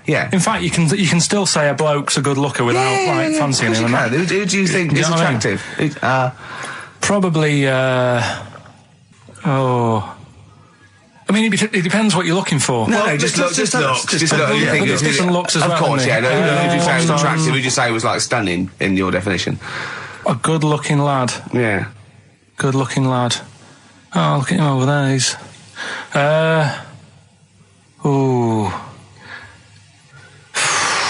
Do you find, Robbie Williams? Do you find him attractive? Boy next door. Look. No. Who do you? Carl, hurry up, because it's we've only got 2 hours. Probably. I can't think of one offhand. Mark Owen is pretty good looking then, really. There's not. Just name one bloke that you think's an attractive guy. There must be one bloke that you've either met or that you've seen in a pub Who do you think on a is poster. attractive? Tell you what. Go on. Tell you what. Works here. Young Alex Zane. Alex! Well, we know Alex, maybe we can fix you up. Oh, I love you, Alex! You've got Richard Ashcroft, Science of Silence on XFM 104.9. I love that. Yes, correct. He's one of my favourite artists now. I just think he's so. I don't know why he's not ballistic. He's got everything. He's like one of our best rock stars. I'm Ricky Gervais. Hello there. You're Steve Merchant. I am indeed. Karl Pilkington over there. Big day today. Really? Yeah, for Karl. He hasn't been looking forward to it. He's been whinging in the week. A couple of things. He thinks he's overworked. He thinks he's overworked here, and he's stressed, and he's got to do DIY. MTV are coming in right, to give him the chance of his a lifetime to do just a little screen test, and he's going, well, I'm not going to look good, am I? They're not going to have a why. He said, well, I've got a round head and I'll be wearing headphones. And he's not made an effort. He thinks, they'll put him off. He said, they won't even press record. He's got a spot on his head. I mean, you know, also... Carl, you're not looking forward to it? You're not excited about it? It's a great opportunity. Why is it a great opportunity? To get on MTV? No, but... Look, money for old folk, yeah, but look what's happened to people like Jeremy Speak, whatever his name is. And all Jeremy that. Spake, yeah. Yeah, and... yeah, slightly different. Why is it? Well... See? You're making it in the industry, and you've got something to give. He happened to be around when they were filming an airport. Well, do you see the difference? All right, the other one then, who's on a boat. Same thing, although at least she had a skill. She had a skill, you know. She can sing, you know. Well, it's just. I think it can all go wrong. Do you know what I mean? Of course it can. So can sitting in your little room moaning about nothing happening in the world. You know, he wanted to stop educating Ricky because nothing happened. He said, look what happened last week. I scoured the net. He said, all I found was a dog in a car wash and a parrot and a vicar. Right? I'll tell you what, there ain't much more going on this week. Well, you're talking... listen, me and Steve, yesterday, we took a day off to prove you wrong, and we've come up with two of the most incredible things I told you about, and they're amazing. So there are things out there. Or but just go for truth. Go for truth and science and discovery. Fact is stranger than fiction. You don't have to revert to sort of like God and ghosts. I know, yeah. Do you know what I mean? But the funny thing is, you know, like... last couple of weeks I've been saying there's not much going on. Yeah. I found out when I was looking that there was a day in 1930, right? It was a Good Friday. There was no news. There was nothing going on. They had to put a music video on or something on the telly because there was nothing going on. Play a record. We're going to play some classic tracks today. This is Debaser. Ensues Debaser. I was looking forward to playing that. Came and said, Carl, I'll play that. I was looking... he put it on. Lauren just called through and said we played that in the last half hour. Embarrassing. Yeah. So It's really what is the embarrassing. point of having a producer if he doesn't check things out? So, I mean, it's a good track. I mean, I'm sorry if you heard that twice in the last hour. Go on, So go what on, I'm go on. going to do is listen to everything all the time. I've been running around. I get in early on a Saturday. You got in about the same time as me. I went out and bought you some biscuits, so you're happy. I put the coffee on. Yeah. I've sorted what prizes we're going to give away. I've been running to the library getting you certain tracks. Yeah. I can't listen all the time. I'm doing my best.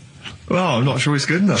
I mean, I'm worried when MTV come in, if they've heard this kind of shoddy production, they're going to start to wonder what is it. The same songs every 5 minutes. Anyway, sorry, are you sort of overworked because you were on Zoe Ball's show talking? Oh, hello, what's going on here? Well, I was exclusively on our show. No, I was in the car. I seem to remember, Rick, he was a nobody that got a chance to come on air and talk about that. And guess what he was getting auditions for MTV? Guess what he was talking about on Zoe's show? Oh, hello. All the jellyfish stuff and all that. About getting believe it. Recycling material that you've done on this show. I phoned in, right, and I went, stop doing material.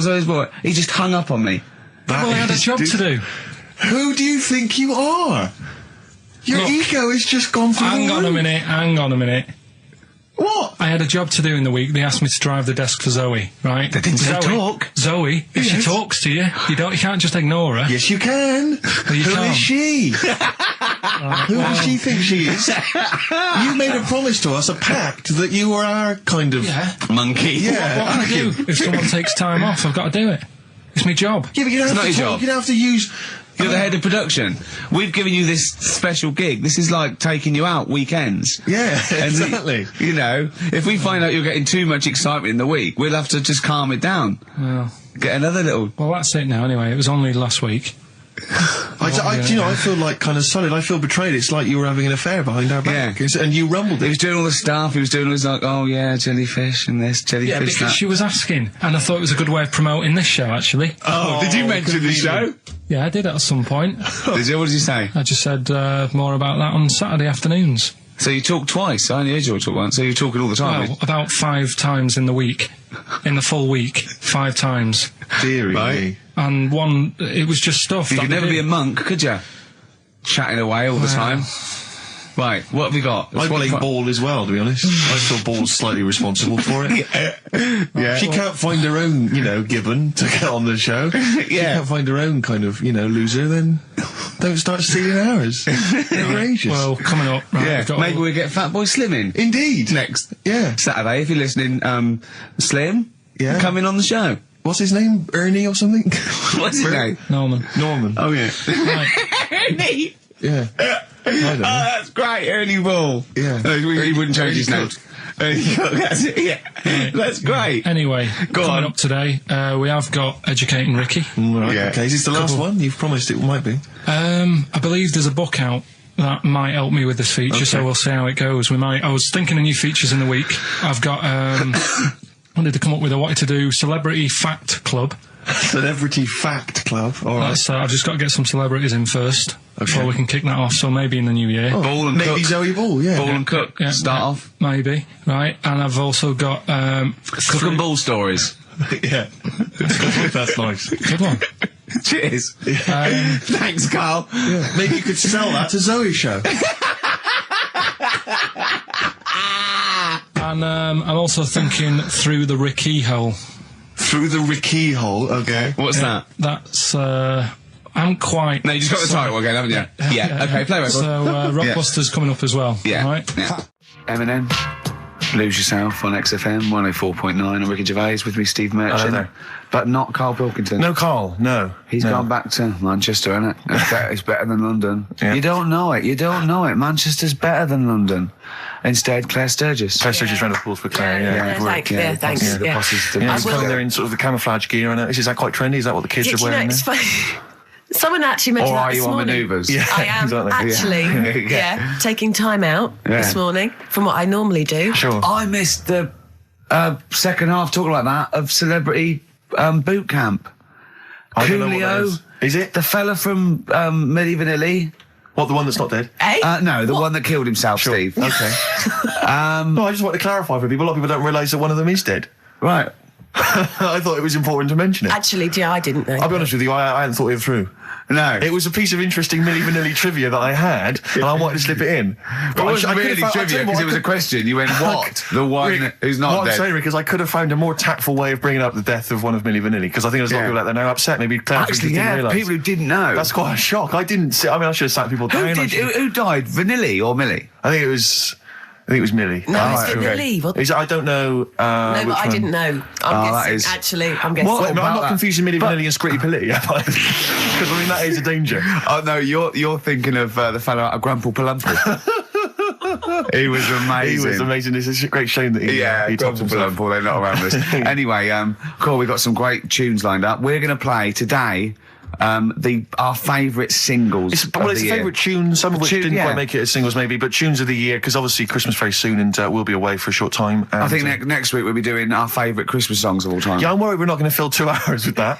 I mean, how many times can you play Shakin' Stevens before... Fairy Tale of New York. Yeah, exactly. I mean, that's the only one, isn't it, really? That's the best one. That's the best Christmas song That one's good, ever. but obviously there's Joni Mitchell's The River. That starts with a kind of Christmassy feel. Beautiful. I don't think if there's anything else. Not a great deal. The Waitresses, Christmas Wrapping.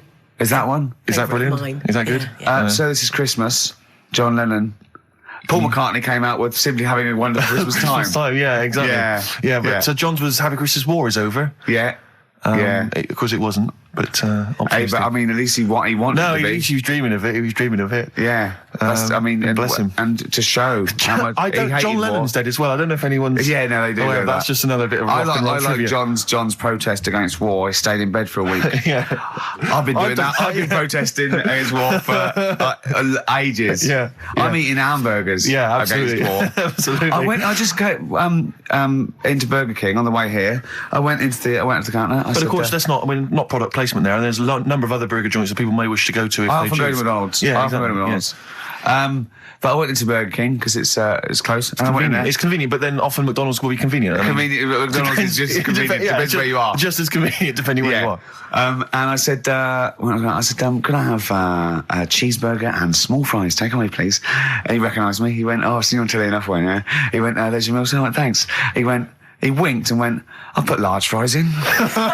Brilliant. So that's so it's paying off. At last, true genius is being rewarded by the burger joints. Because I mean, there's been a couple of times where I've been with you and we've gone in a restaurant and someone's given you a free meal or whatever. It's the way that it's like, you don't ask for it. It's just kind of offered. But I don't know what they're expecting in return. Nothing. I mean, do they think that you'll go away and you'll always think fondly of Chad who works in Burger King? I just think they think, I don't know. They make. I'm going to give him a little treat. Yeah. I know, I don't like it, but then I'm always grateful, and I never. Yeah. But the thing is, I'm slightly embarrassed. Did anyone around you hear what had happened?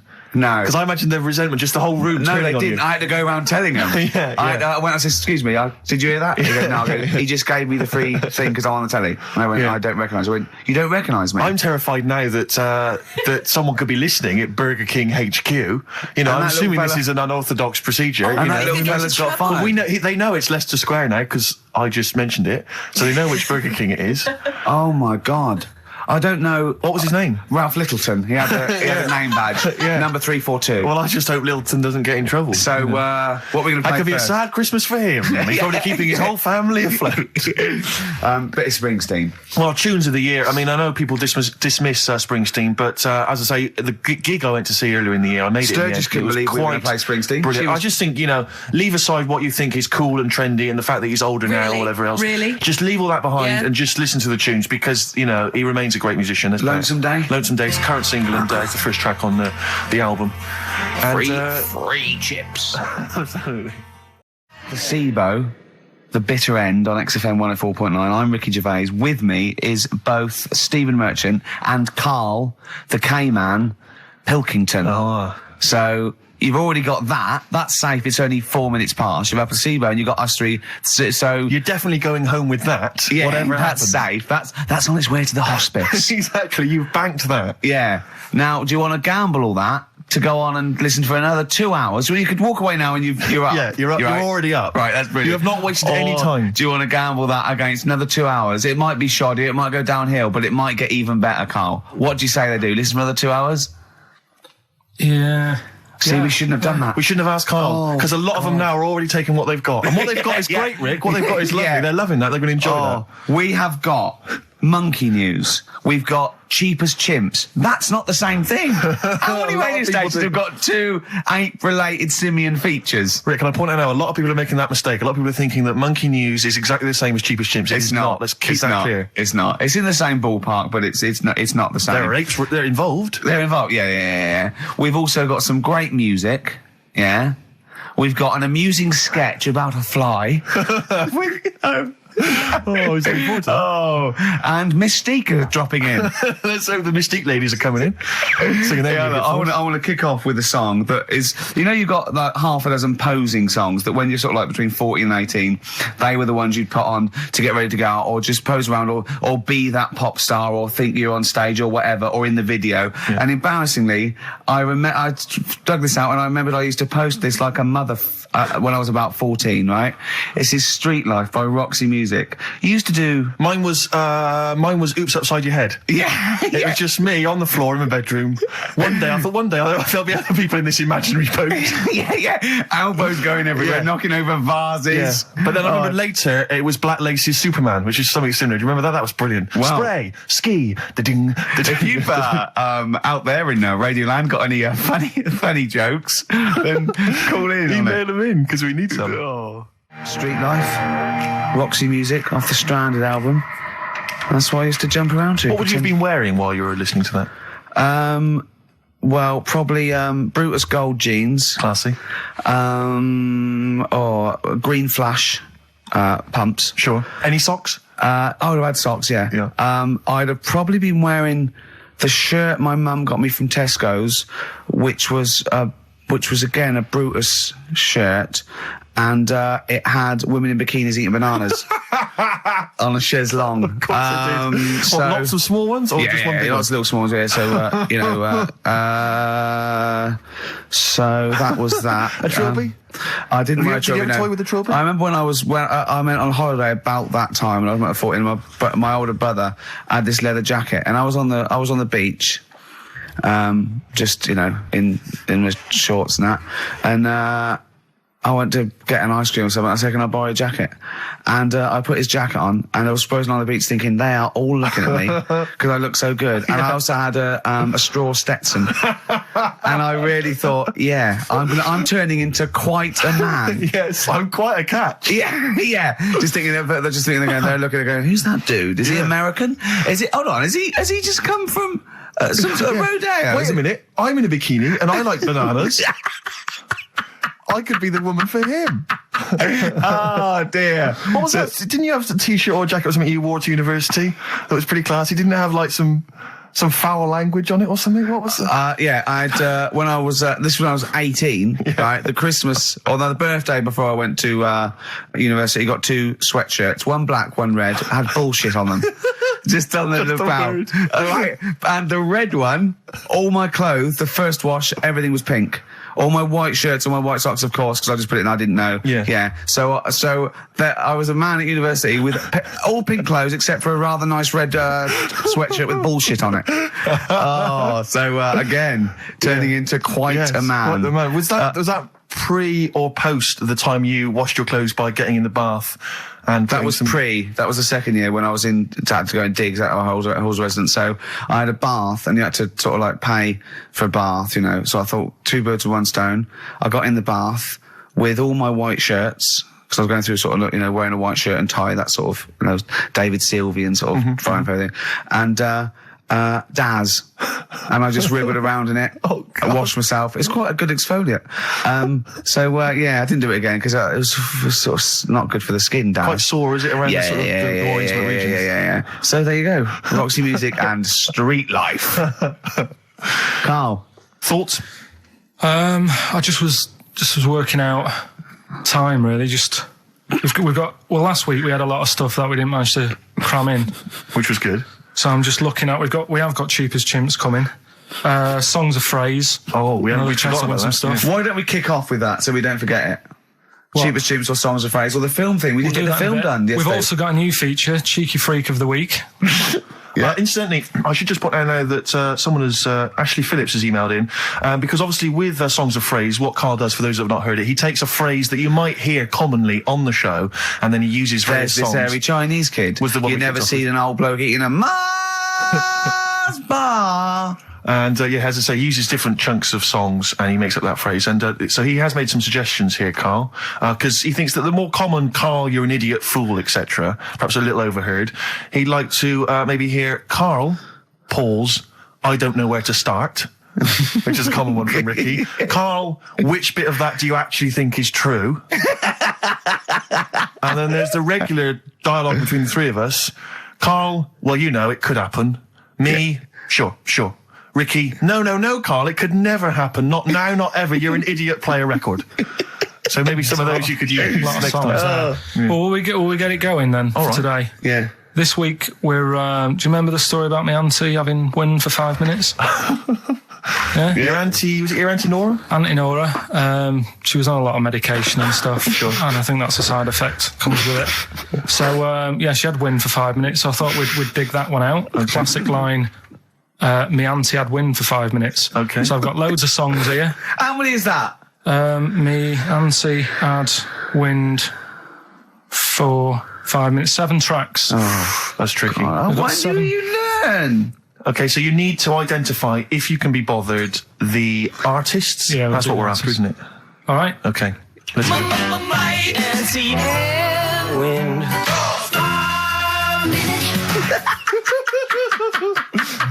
All right, we'll play it a few times. Just remember, as many as you can get, because the winner would probably be, who gets 5 or something. So don't worry if there's a couple you can't get, because you could still probably win. Go on. Again.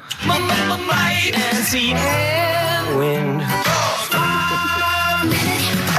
Can I just, what's the email address? It's, well, if they go to xfm.co.uk/Ricky, they can just send them through there and that. Send them through that way. Which of these is the prize bag? Yeah, don't we get them mixed up? That's the one, is it, Karl? Yeah. All right, so let's see what hot treats you could win. As I get them out, Karl, do you want to play it once more? Yeah. Wind. I recognise all of them except one. Yeah. Right, let me see what we've got 2. here.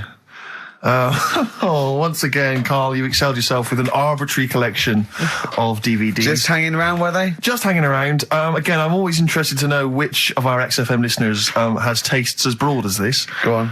We've got the recent BBC adaptation of The Hound of the Baskervilles. Brilliant. Okay, fair enough. That's We've got, what's this? This is something involving Air. The band Air. I think it's a single at best. Yeah. This is probably worth having. This is the current Flaming Lips album. So you've excelled yourself there, actually, Karl. That's not bad. An XFM mouse map. They're as common as muck. Oh, hold on. You can't give away that mouse mat. It's a piece of foam. Now, I was going to dismiss the oddball sci-fi movie K-Pax featuring Kevin Spacey and Jeff Bridges, but Karl, is it signed by Kevin Spacey? It's signed, yeah. It's an actual. So win that and put it on eBay for £4.50. And. Man alive. What is that? Just look at their faces. No, Karl, don't give that. No one wants that unless it's ironic. Series 1 and 2 on DVD of popular northern-based sitcom Bread. Buy it, sell it. The game's getting hard because someone's dealing you a losing card. They all had a go. All the actors had a line on that song. Play the clips again. Play the clips again. They really want to win it now. Here we go. Wind. I can't believe this hasn't been done before. It's extraordinary. Because most of our ideas have. Verve, Lucky Man on XFM 104.9, Ricky Gervais, Steve Merchant and Karl Pilkington. The emails, I should point out, aren't flooding in on the Nobody always takes time when they go through the website. Does it? Yeah. Okay. So they'll be arriving in a bit. Do you want to play it once more for those that have just joined us? All right, then. Wind. Brilliant. My auntie had wind for 5 minutes. Brilliant. Genius. Name the artists. Rick, I sometimes get off at the Tube at Tottenham Court Road if I want to look at the record shops before I come into XFM. And I always cut through Chinatown. Oh, yeah. And every time I come through Chinatown, the same thought always strikes me. I always feel like I want to just gather all the little locals, all the little Chinese fellas, just gather them round and just go, guys, in what way is this a town?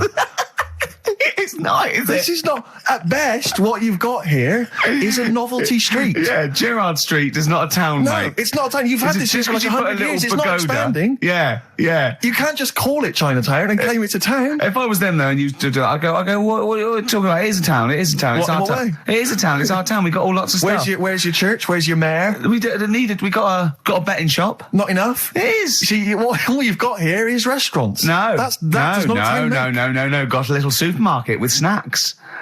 What does it sell? Snacks. Specifically, I would imagine crackers. Yeah. Do you want to buy a dragon? Do you want to buy an ornamental dragon? If I wanted to buy one, this is where I would. Do you want to buy a gold dragon? Is it made of gold? No, it's made of plastic, but it's sprayed gold. Do you want to buy that? It's not a town. It is a town. It's not a town. Yeah. And it annoys me because when I first came to London, I genuinely thought Chinatown was going to be this amazing, what they've got there is you'd hear a gong and every time you went in there, and there'd be rickshaws and people walking on those little sort of wooden shoes. You know those ones? They're brilliant. They are just comping around in them, but nothing. It's nothing. It's just. Yeah, exactly. Yeah. It just reminds me of, have you ever been to any of those sort of museums? You tend to have them up north where they've got you sort of sit in a little cart and it sort of rides you through kind of, I don't know, it might be, Newcastle, the Victorian era. Yeah. Could I have half a pound of those sweets, please? Exactly. Of course you can. If there was some animatronic then, it would just be an exhibit. Yeah. Although their concession to be 100 years ago is that there's some scales in the shop and there's a horse outside. Yeah. That's it. That's it. Exactly. Yeah. The traditional sounds and smells of old England. And the voice of going, of course, there was no television. Exactly. Amazing. Yeah. Amazing. Brilliant. Yeah. Welcome to Chinatown. Ding, ding, ding, ding, ding, ding. So it's not, it's a good point. Is that a piece of traditional music? Ding, ding, ding, ding, ding. Yeah. Is that some traditional Chinese music, or is that music that someone in this country wrote, thinking it sounded like Chinese music? I think it was the Vapors, wasn't it? Oh, is that what it is? That? Because it sounds so, that's the music, isn't it? But are you sure they didn't take that from some other source? It's that pentatonic scale, isn't it? What is it called? It's the black notes on the piano. Right, that's the one I can play along with EastEnders. Yeah. Do you know what I don't get with it? Go on. Chinatown. Yeah, Chinatown, because I always walk through it on the way to work. A couple of things annoy me. First of all, I think it's bad business, just because if you've got a Chinese restaurant, put it somewhere where there isn't any others. It's a good point. Yeah, but it's also a community. They're not just a theme park for other people. I remember going out one night with Suzanne and some friends, and you got there and there's so much choice. It's that dilemma of, forget it. Well, not really. Specifically, do you fancy Chinese? Well, no, but why do you go to the one with the dead ducks hanging in the window? That's my favourite. That's the other thing as well. It's like, normally you put your good stuff in the window. If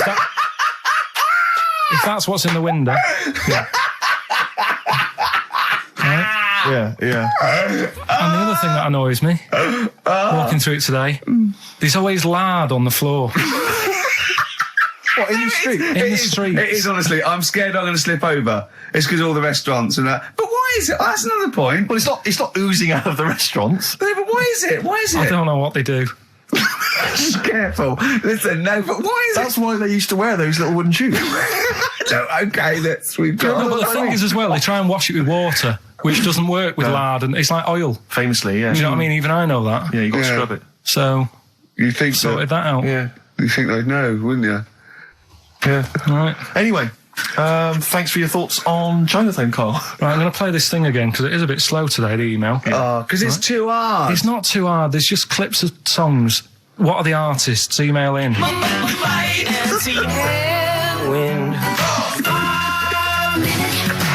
XFM.co.uk. He's getting annoyed because he put the work in and no one's... He's getting annoyed.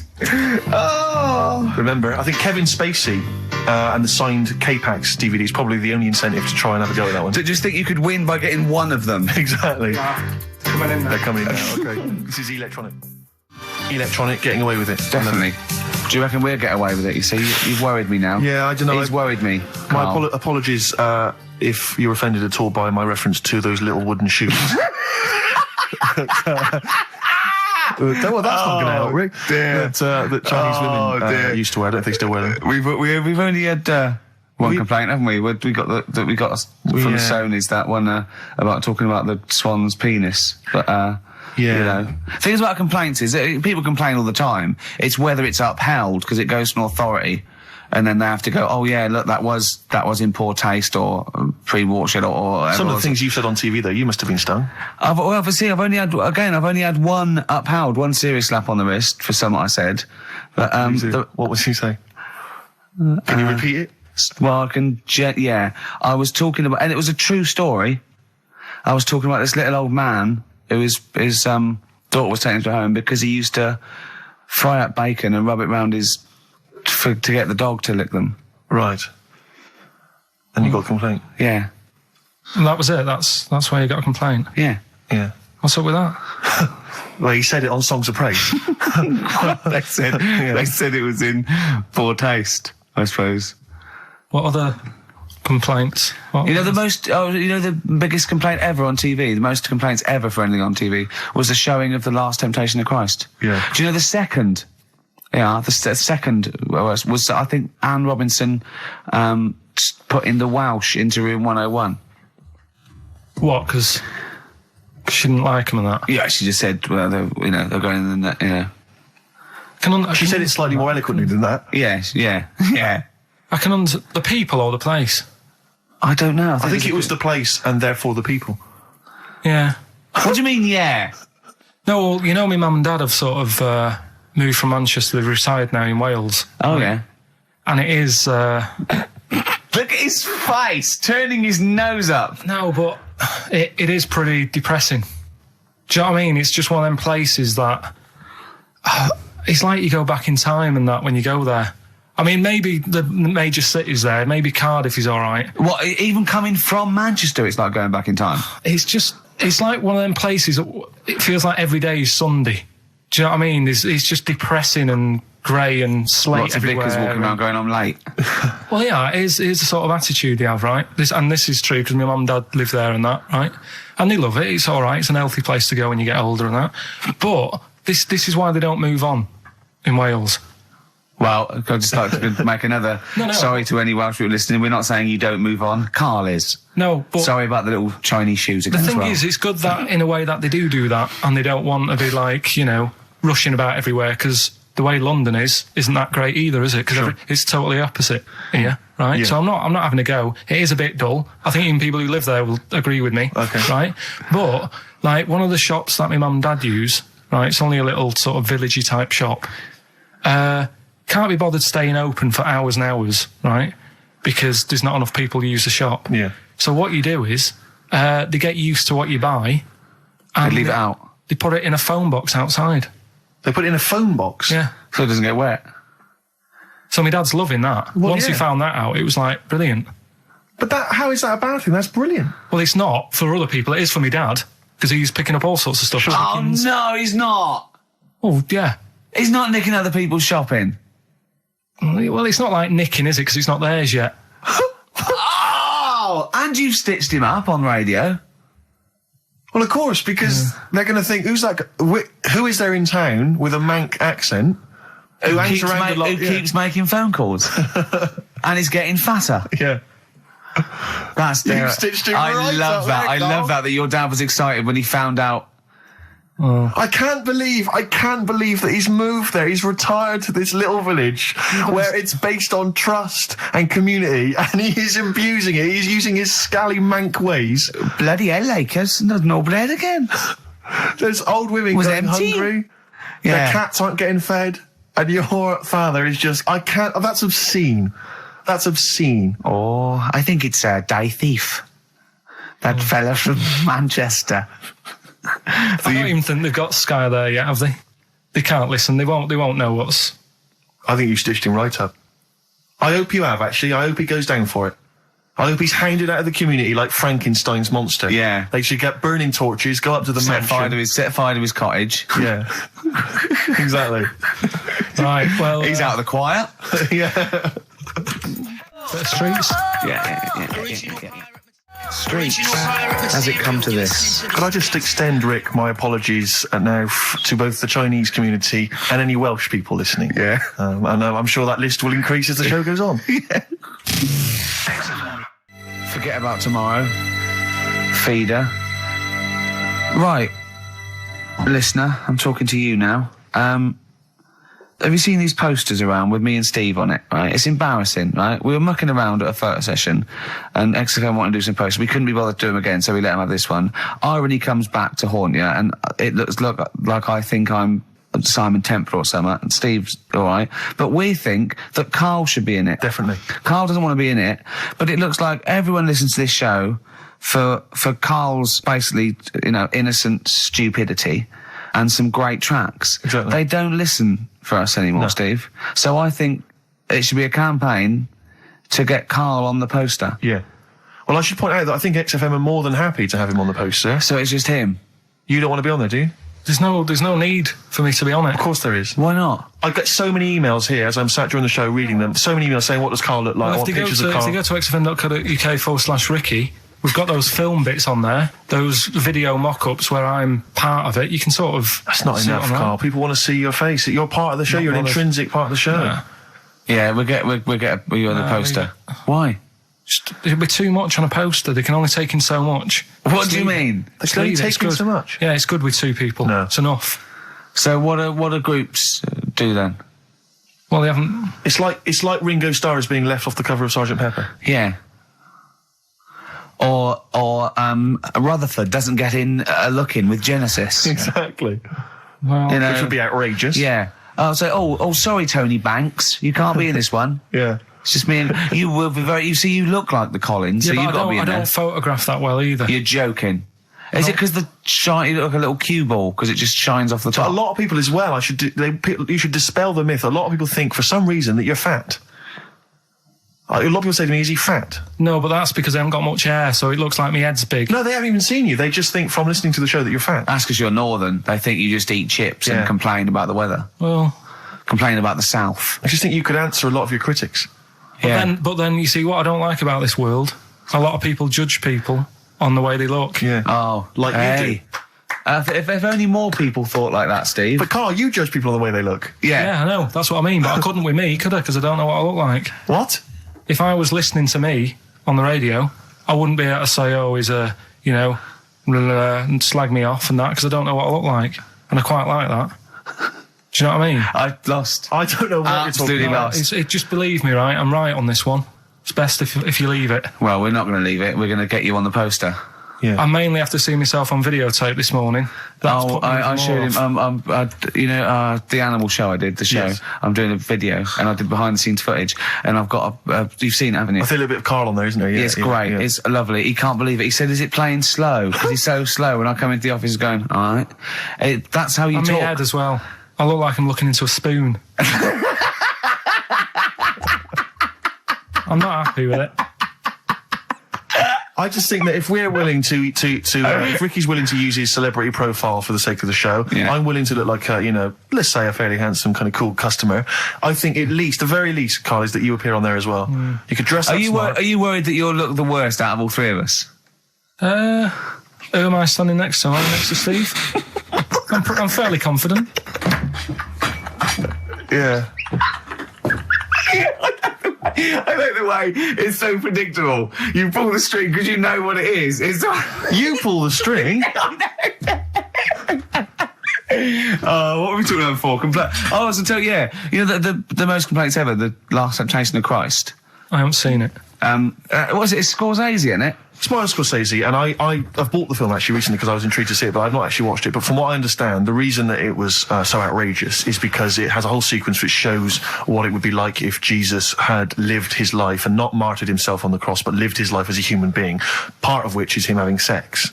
And so I think that was chiefly what the outrage was, that it was showing this godly man to be, as human as he was supposedly, because he's supposed to be human as well. So that's the reason. That was the reason that there was complaints there. I don't know. I haven't seen the film. I can't say. You see him, do you?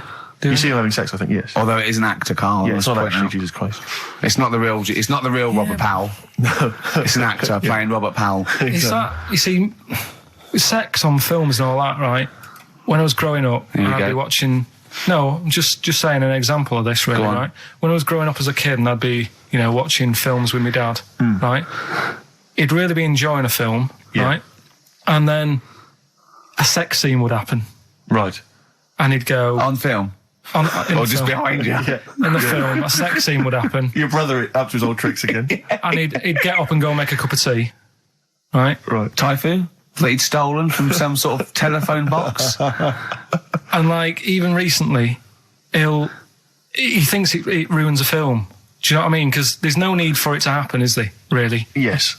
Why? Sometimes it's warranted. if the film itself is fundamentally some about... films it isn't though. Some films it isn't. Of course, some films it's arbitrary. I think the films that him and his dad watched together on Channel 5, probably not. Is it only on Channel 5 in your house? But let's put it, if you're watching, I don't know, a late night, Friday night, from 1983. Yeah, Illegal Briefs. A beautiful lawyer has to defend a man who may be a killer. She falls in love with him, but does she know the real man? Oh dear. You know what I mean, though. Lest you forget, of course, that I... Love Heat. With the bloke that is now in... Go on. Of course, that I, according to the Internet Movie Database, I once appeared in one of those films, in the film Killer Image, a Canadian film, I believe, from 1989. According to that computer... it's all wrong, isn't it? It's all wrong. It's all wrong. Of course it is, yeah. Apparently, I was in that, and I played the role of Kirk.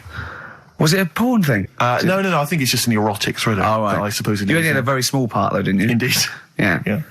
But no, do you know what I mean? Sometimes you don't need to go that far. Say, like in this Jesus program, right? Film. What's it called? The Last Temptation of Christ. Just like talking. You know what? What's his name? Is it Ralph in The Simpsons? Yes. I drawed a kitty cat. It's like talking to that. Yeah. No, but right, this sensation thing, right? Do you know, often we don't get that many complaints on this show. We don't get very many complaints. And I think that's either because there's no listeners, or B, it's because most people agree with Karl. And that terrifies me. Or they let him off because it's like, you can plead insanity, you can go mental and kill a few people, but they go, oh, he's a bit backwards. No, but was it because, like, they're saying that he was having it away? Or is it because you saw it? What got the complaints? The complaint was the very suggestion that Christ it was a blasphemous thing, not the fact that you saw an actor's knob. So what about if they just cut it down a bit and you like saw the little stable door closing? It wasn't the baby Jesus having sex. It was the grown man. The stable door shutting. No, but do you know what the they do? nativity scene. That is brilliant. Then the wise men saying, I can't believe we brought myrrh, we should have brought condoms. Yeah. There's 2 for 1 offering, boots. Yeah, I don't know what we were thinking. It was frankincense.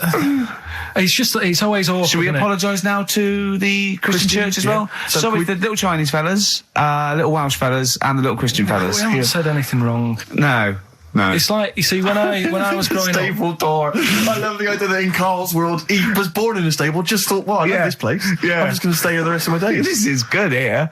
Oh, brilliant. But when I was watching telly with my mum and dad, I mean, it still happens now, right? My dad will sort of go, ruined. Good film ruined, right? Yeah. If some sex scene happens. But what are we talking about sex scene? Are we talking about a kissing, or are we talking about penetration and looking at the camera?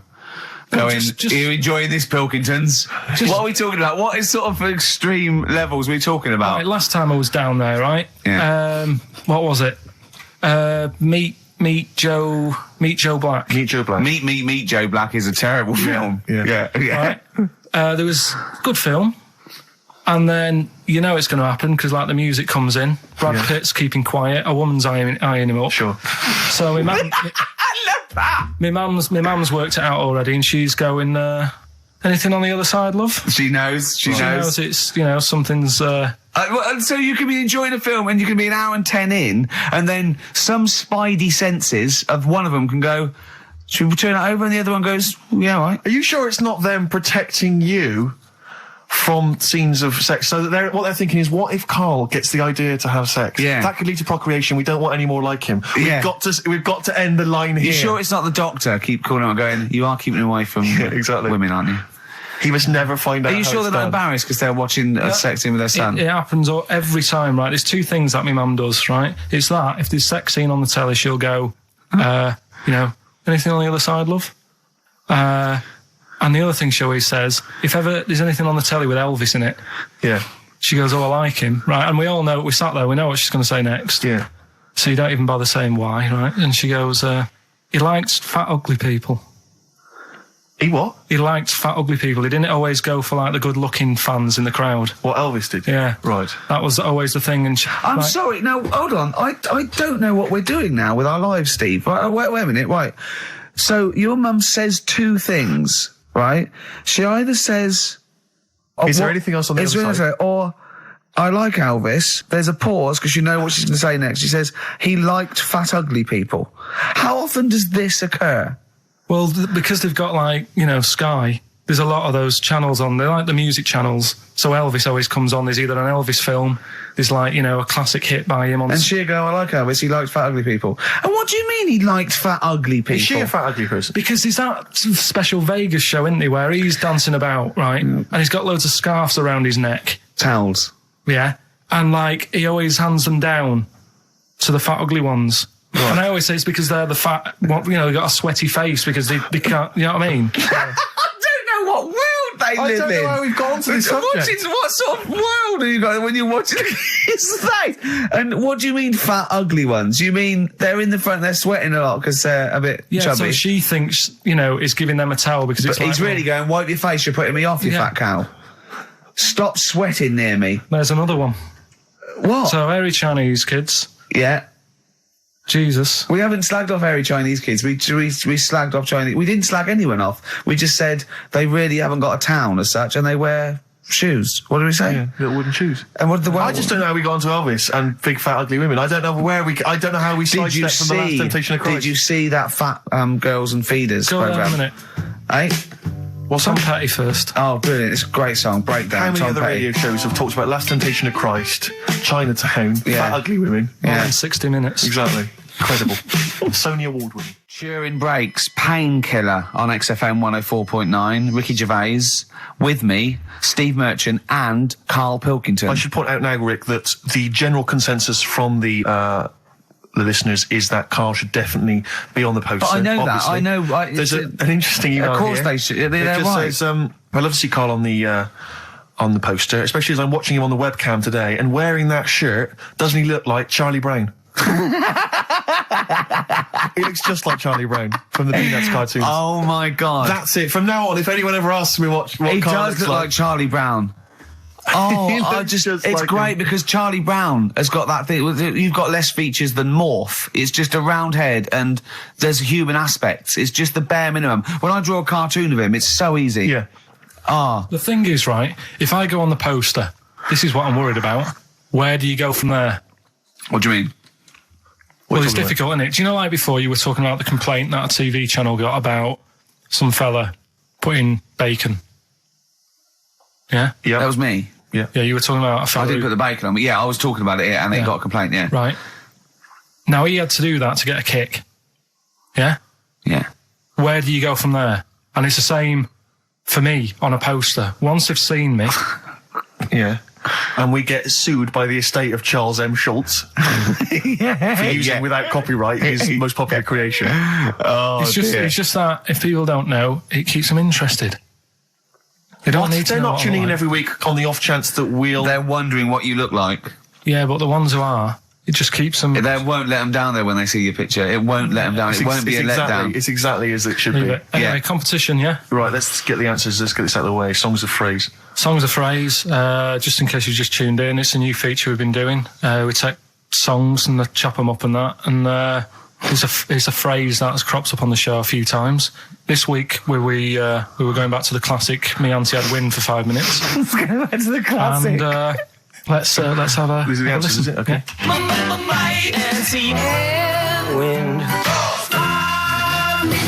Right. So what you had there is you had the Knack with My Sharona. Auntie was some Manson track. What? You don't even know what it was. Auntie Everything, I think it's called, some album track, right? Then you had Bill Medley, Jennifer Warnes, I've Had the Time of My Life. You had Bob Dylan. Wind. Idiot wind. Blowing in the Wind. Oh, Blowing in the Wind, was it? What was after that? 4. 4 was 2468 Motorway. 2468 Motorway. Yeah. Tom Robinson. Tom Yeah. Robinson, yeah. That was the 4. Then you had the 5 from Manfred Man, 5, 4, 3, 2, 1. We wrapped it up with a bit of 5 star for a minute. Something about... Can't wait.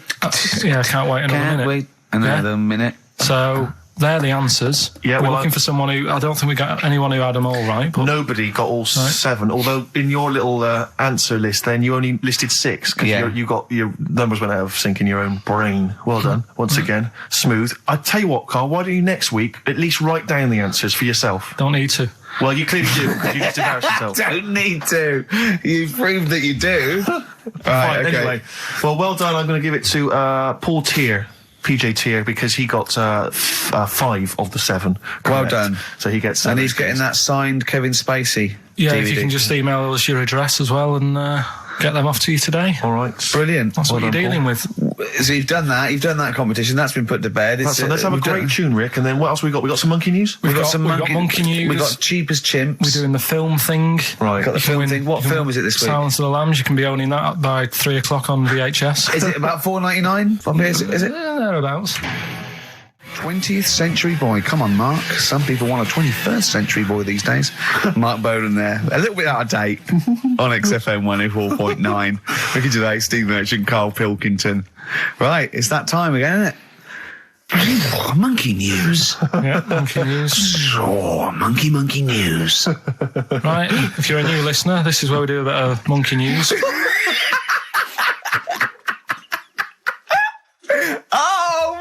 Giving these charts on a news programme, like News Night Review or News at 10, over to Karl Pilkington. Yeah, all right. This monkey's gone mad again. Go on. Right, we've done quite a lot of good stuff. The one that sort of kicked up most of the fuss was probably Ollie the monkey. I love the fact that they're all monkeys. He's a chimpanzee. Wow. Right. It's an ape. Well, today, right, we're looking at one that's it's called Coco.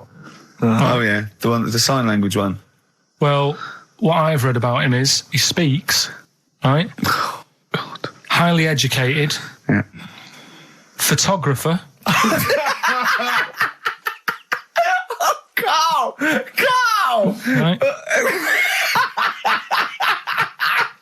I love the fact that when he gets a gifted ape, he has to look up to him.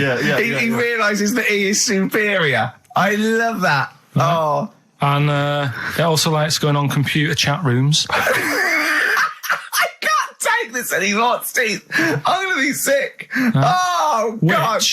Right, that's pretty amazing. You know, if an infinite number of monkeys are in an infinite number of chat rooms, they'll eventually type, which is your favourite episode of Buffy the Vampire Slayer? Exactly, yeah. Karl Pilkington, you're an idiot. But the thing is, right, you're saying about the infinite thing again, about monkeys, if you put them in a room with a typewriter, they'll come up with Shakespeare. Yeah.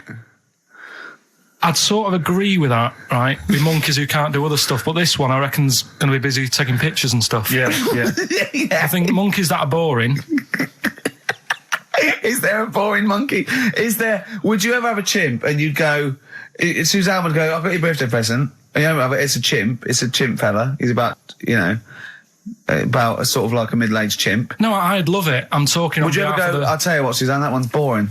No, but I bet the monkey would get bored, Do you know what I mean? The monkey would be bored. I'd be loving it. I'd love to have a little monkey, right? But what I'm saying is... You really would, wouldn't you? Yeah. If you buy him a camera, he'd be happy again, wouldn't he? Well, yeah, but that's just it. You wouldn't get him... It's like... If you can do other stuff, you don't want to do the boring stuff. Forget the typing. Forget the monkey's typing. Talk about this monkey that's a photographer. No, but we are in a way. I'm just saying that would be happier... Monkeys that have got nothing else to do, if they can't take pictures and that, and they can't go on chat rooms... They're happy to sit in a room typing away for infinity, yeah. Do you know what I mean? But he's got maybe a little exhibition to put on. Do you think... Do you know that most chimps and apes and monkeys still actually just live in trees? These are in laboratories and zoos and things. You know, that's not the norm. These monkeys walking around sort of chatting and riding bikes. Yeah. You know, that's not natural. Exactly. No, I know, but if you left a bike in the jungle and then came back a few years later, there wouldn't be monkeys riding around on it and a book. If you left a bike with a book in the basket, right, and you went away for 10 years and you came back, there wouldn't be a whole new transport system and schools. No. They'd eat it. They'd throw it round and eat it. All right, then, so what you're saying is you can't... You see, what I think is, right, and don't take this the wrong way in that, right, Stephen Hawking. Yes. Right? Now, he had a bad illness. Now, I wonder if he'd be as bright as he is if he didn't have that. Right. Because he's had time to sit down, he's like, well, what can I do? Yeah. They've gone give him a book. And he read it. I like that. Give us another one. Yes. He's got a lot of time on his hands. Yes. Now, what I'm saying is monkeys... Yeah, right. They this one here, Coco, which I think was a gorilla, Right. that wouldn't have been happy on a little keyboard, just doing that all day, away. because it'd be going, well, I could be out taking pictures. Sure.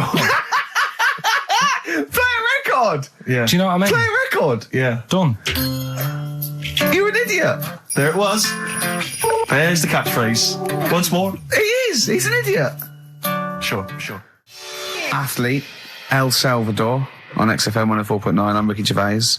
With me, the amazing Steve Merchant and the incredible Karl Pilkington. All right. Right, we've done that. Monkey news. Right, straight. Let's hit them dead. Let's go straight with Cheap as Chimps, Karl.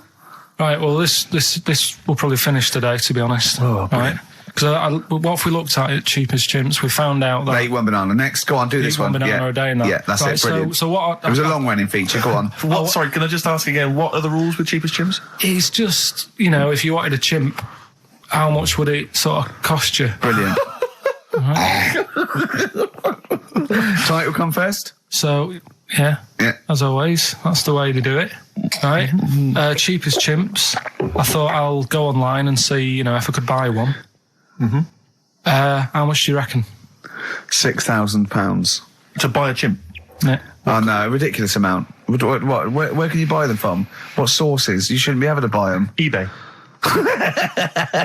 What do you mean, buy a chimp? From who?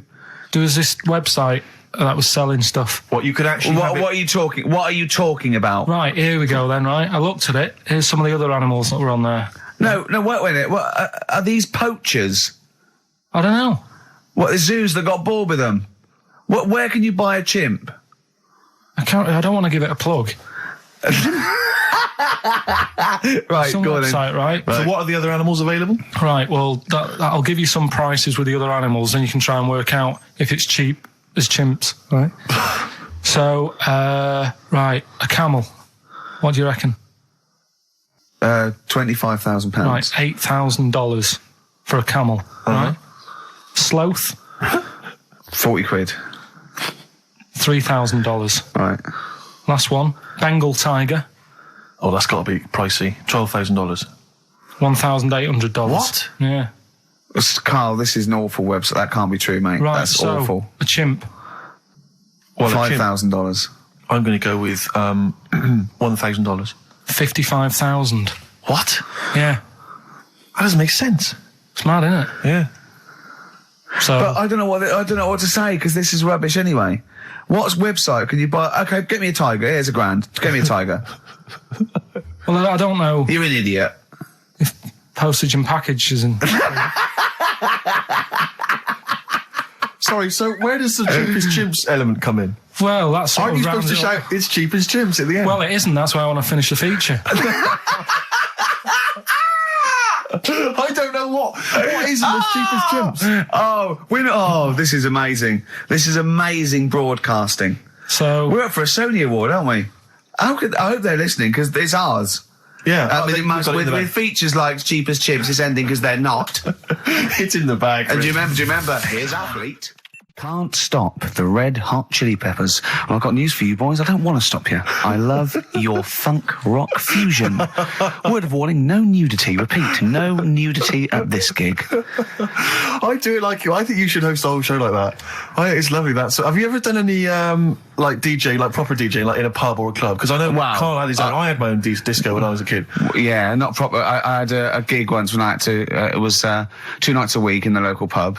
Just the 2 decks. That it was in a suitcase. You know, those sort of all-in-one thing. And they just wanted the same records. They wanted Rod Stewart, Baby Jane. They wanted about 11:15 when they were all drunk. They wanted Don McLean's American Pie, which they all sang along to. Yeah. Uptown Girl they liked. Right. But yeah, I didn't used to do the talking. Did you do at all. the patter? No, 'Cause I couldn't. I just don't understand it. I just love those wedding sort of DJs that they have to give you extra information. They can't just play a song. They have to say things like, "Ooh, all the way back there in the Commodore's easy." It's sort of like they have to tell you something. Who's listening? They're just going to play the next record. It's a wedding. Yeah. It's like there's the controller of a local radio station listening. He just happens to be at the wedding, thinking, "Hang on, Hold on, he's played a record, but he's got extra information." Well, they should do useful things at a wedding. Like, will the overweight aunt in the purple dress please now take the floor with little unfortunate kid and let him hop around? As the dance floor is currently empty, will any 8-year-old boys wearing those tiny tuxedos please slide across the dance floor on their knees? Until they are taken home and put to bed early. I went to one once. And the bloke who'd hired it went to the DJ, and this DJ that had come with this sort of party wanted a 70s disco, and he looked like Woody Allen, right? And I was sure he used to be a gentleman's outfitters, like, and he said, "Oh, I wanted a 70s disco," and he went, "Well, I've got Bicycle Race by Queen lined up, I've got ELO, and I've got Cliff We Don't Talk Anymore." So, and he went, "Well, I went sort of more disco." He went, "I don't really want to blow all my Earth, Wind and Fire before 10. But it's like all planned. There's a rule. There are rules. Will the 17-year-old girl who's dressed like Avril Lavigne please tut loudly because I still haven't played anything by Linkin Park? Will the 45-year-old woman recently divorced please cry now? Yeah, please cry now. Please cry now because it's clear you're never going to find another man. Because you used to be a DJ, didn't you? Because there is a sort of rule. Definitely, I remember there was like, what I learned was that there are certain tunes you just do not play early on. Oh, What a Night, for instance. Dun, dun, dun, yeah. People, you never play that before like 11. You want that last hour before they've got to go home to be non-stop dancing. When would you pop on Dancing Queen? Interesting, thanks for that. Is there a buffet being served? Yes. Yeah, well, definitely post-buffet. I remember there was great days. I was reminded this recently by ITV's Reborn in the USA. There was a great time where you could come out of the buffet or any kind of speech with a bit of Gina G. I remember there was a great period for a couple of years where that was always a barnstormer. Sure. Sadly, no longer the case. What about, because the danger is, of course, you go back to the 70s, maybe you got Dancing Queen, but how many do you play before you come into the 80s with perhaps Billie Jean? Or Soft Cell? Soft Cell's always a classic, yeah. I'd love to hear that. And, because there's always controversy now, as to whether Love Shack is overplayed. I know that's a big discussion now. I've never liked it. I just like, will any 35-year-old men please now dance ironically to Bombastic in the vain hope that someone would actually find them attractive? Love Shack, oh no, never liked Come it. on, Eileen? I never, yeah, all right. I just never liked any records that with a hint of novelty about them. They are popular though, they're floor fillers. I hate them. You haven't done DJing, have you? Exactly. What do you mean? Singing on the other side of your face. Have you? Yeah. Have you? Yeah. Not you didn't popular. play Dexter's Midnight Runners? Probably. Yeah. Yeah, I mean, I didn't plan it out that much when I did it. It was like, I knew I had the tights and cigars to give away. Yeah. Which he stole from his parents' bedroom beforehand. Yeah. Why were you giving away stuff at a disco anyway? Why are you just playing records? Because people liked it, didn't they? If it wasn't... It hasn't changed. We're doing this. We talk rubbish, we play records, and we give away crap that we found. Yeah. It hasn't changed, does it? And, so I had some good times. I mean, for people who haven't been listening all the time, it was called Pilkington's Making Music. Yeah, It was like Pilkington, and my mate was called something Making, and the music was what we played, right? And I had some cards made, had some nice blue glossy cards made, but they were quite expensive. Yeah. So I used to hand them out, and then they'd say cheers for that, and say, no, write it down, write the number down, I want that back. Yeah. Brilliant. Because they were quite pricey. Yeah. Classy businessman there. I think Richard Branson used to do that. I think so, yeah. Saved a bit of money, because my dad made some lights for me. He just like... He said he made them, he found them in a telephone box. People were making phone calls in the dark around the neighbourhood. Exactly. It was just white bulbs in like a box, and like my mate making, he used to just flick them on and off at the thing, and then they'd be in time with the music and that. And perfect. Well, you had to sit there and flip I love that. We got our sound to light system. What's his name? Colin. Yeah. Brilliant. Right. So did you ever rent him out? Right, well, we never had any disasters, right? But my mate did one, right? And I don't know if it's that funny, really, but I'll tell you anyway, right? He was doing this gig, and it was probably one of the biggest gigs, right, that he ever had. Must have been a couple of hundred people there. Yeah. And in like a big sort of warehouse thing. Anyway, for some reason, there was some problem with a big speaker that fell, right? So the police turn up and stuff. Right. And they try to control the night, and they're going, can everyone sit down? We try to control it. Can you sit down? So anyway, you get a few like little groups of people sitting down on the floor, and people were still stood up, and the police were saying, look, you know, we're going to cancel this whole night if you don't all sit down. And more people are sort of sitting down. It's going on for about 20 odd minutes, right? will you please sit down? And it gets to this point when there's just one lad stood up in the middle. And he's going, look, you're ruining it for everyone. Will you sit down? And it goes quiet for a bit. And someone's muttering something. And he goes, the lad standing up has got calipers on his legs. Can we have a round of applause for the kid? Who said that? It was this lad who was doing the DJ. He was the DJ. So, like, the police and everything were saying, well, you sit down, you're ruining it for everyone else. Dear. You know, the quick way to sort that out would have been to play James. Or sit down. Yeah.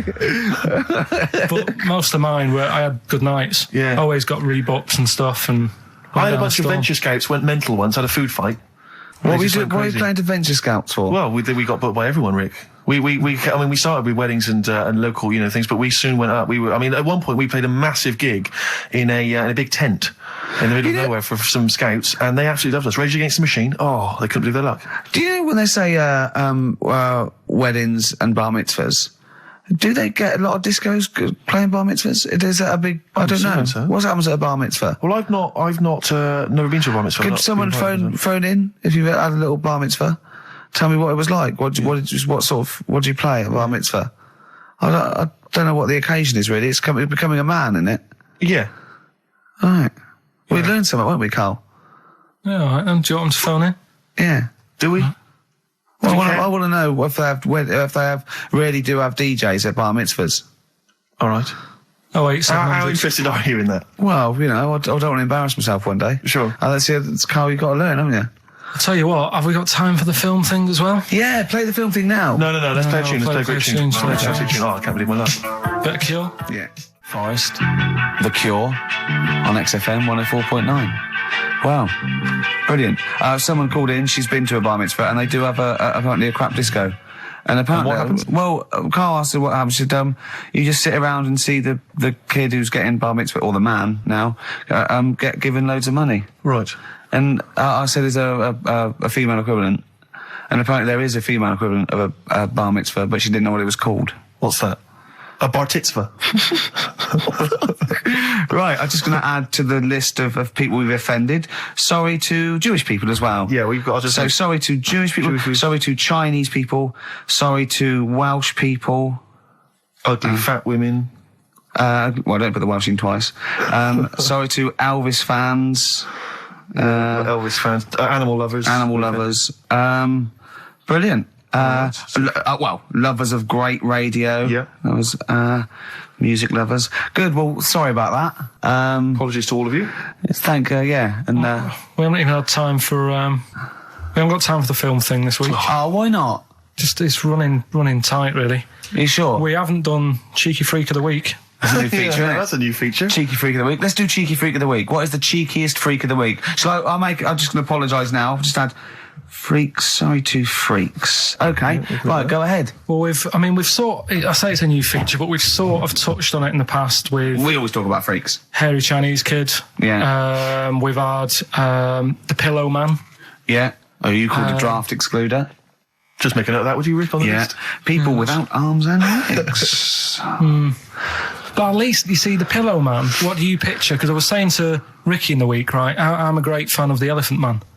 That's his favourite freak. Of all the freaks, Do you know why he said? He said because you get what you pay for. When someone says the Elephant Man, you get what it says on the tin. Right. You know you're going to get it. Yeah. Do you imagine, Steve, if you had a mate and you said, where are you going? He said, I'm going to go see my mate. And you go, which mate? And he said, the Elephant Man. Yeah. Straight away, you haven't even met him, but you know what he's going to look like. Yes. Right? That's what I like about that. Hairy Chinese Kid.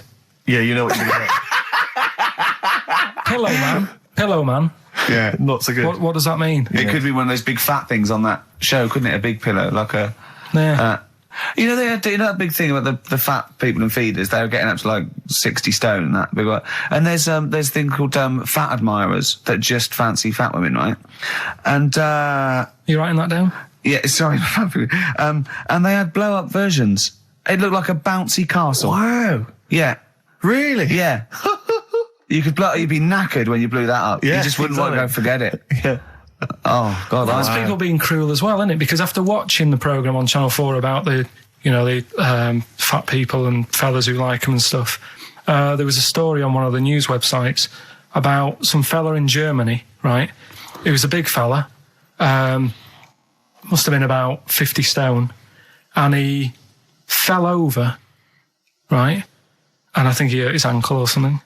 And Timber. they sent firemen instead of like an ambulance. Yeah. So straight away they're having a bit of a laugh. They're not. No, they've got winching gear. Well, they didn't know. They didn't have winching gear. They had to use the hose pipes to carry him out. I think it was Anna Nova, that news website. They had to use the hose pipes. So they made like a bed using the hose pipes. Oh, yeah. And had to carry him out on that. And then they had to sort of get him into a special truck, they said. Mm-hmm. And do the same when they got to the hospital. I mean, that's That's mad, isn't it? They shouldn't do that. Although, Carl, I'm loving that story. I'm just worried that we're not going to be able to fit in Cheeky Freak of the Week. What's the which Cheeky is one Freak of the you Week? All right, Cheeky Freak of the Week. Something I found on the net. Yeah. Fella who had 27 toes and fingers. In a jar? No, still on him. And proper ones as well, not like little stumps and that. Proper, fully formed fingers. He had like... Was he a pianist? Close-up magician? I don't know what he did. He just said that he was... Cat's cradle professional? Did he ever work on finger bobs? He was saying in the week. For the crowd scenes. I'm now going to do Braveheart. Yeah. He said about the Elephant Man. He said, I want to do a thing right with freaks where it's good and bad. He went, what you said? The pro about him is... What about the fella with loads of fingers, or...? No, the Elephant Man. Well, he said the bad thing is he stretches his jumpers. When he puts them on. Yeah. And what's the good thing? Sort of, he never gets up and goes, oh, my hair's a bit of a mess today. No. He's always having another bad face day. I'd like to complain about this head and shoulders. Are you taking the piss? Yeah. Oh, dear. So that's freaky. Didn't you see an elephant woman in Manchester? Yeah, leave that. What do you mean, leave it? No, because it is sad. I know it's sad, but I mean, I don't know what my next sentence is. No, but people always That think, should be the end. I don't need to say anymore. People will know what she looks like. It's a good name for her. Did she like buns? Oh dear! It was when my dad was a taxi driver, and he used to sit in the front. Yeah. And she used to get a lot of taxis. Yeah. And he only charged you half price, didn't he? He was a good guy. Well, the bad thing is as well with people like that, you don't want to offend them because they never forget.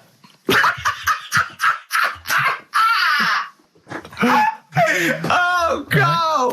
Karl Pilkington. I was sat in the front of the cab, and my dad goes, right, we're going to go and pick the I can't even tell you the name. These guys, just evil. Right? What do you mean? No, leave it. So she's got...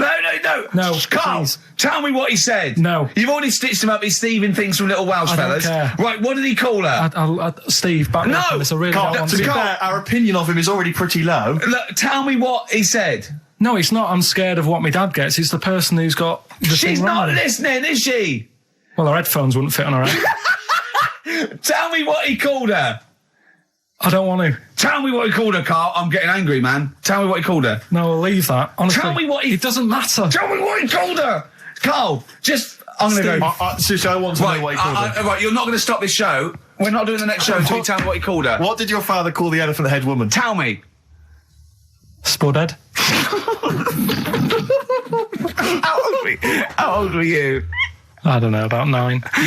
So did you expect to see a potato with a dress? He did sort of, again, it's a good name. Do you know what I mean? I had an idea of what it was going to be about, and he said, do you want to stay in the car, take you home, because you can't... Spudheads, you got lovely eyes. Can't. Come on, man. That's it, by the way. Is that all of it? Cheers. Bye. Brilliant. Well, let's end with LL Cool J. Yeah. See you next week.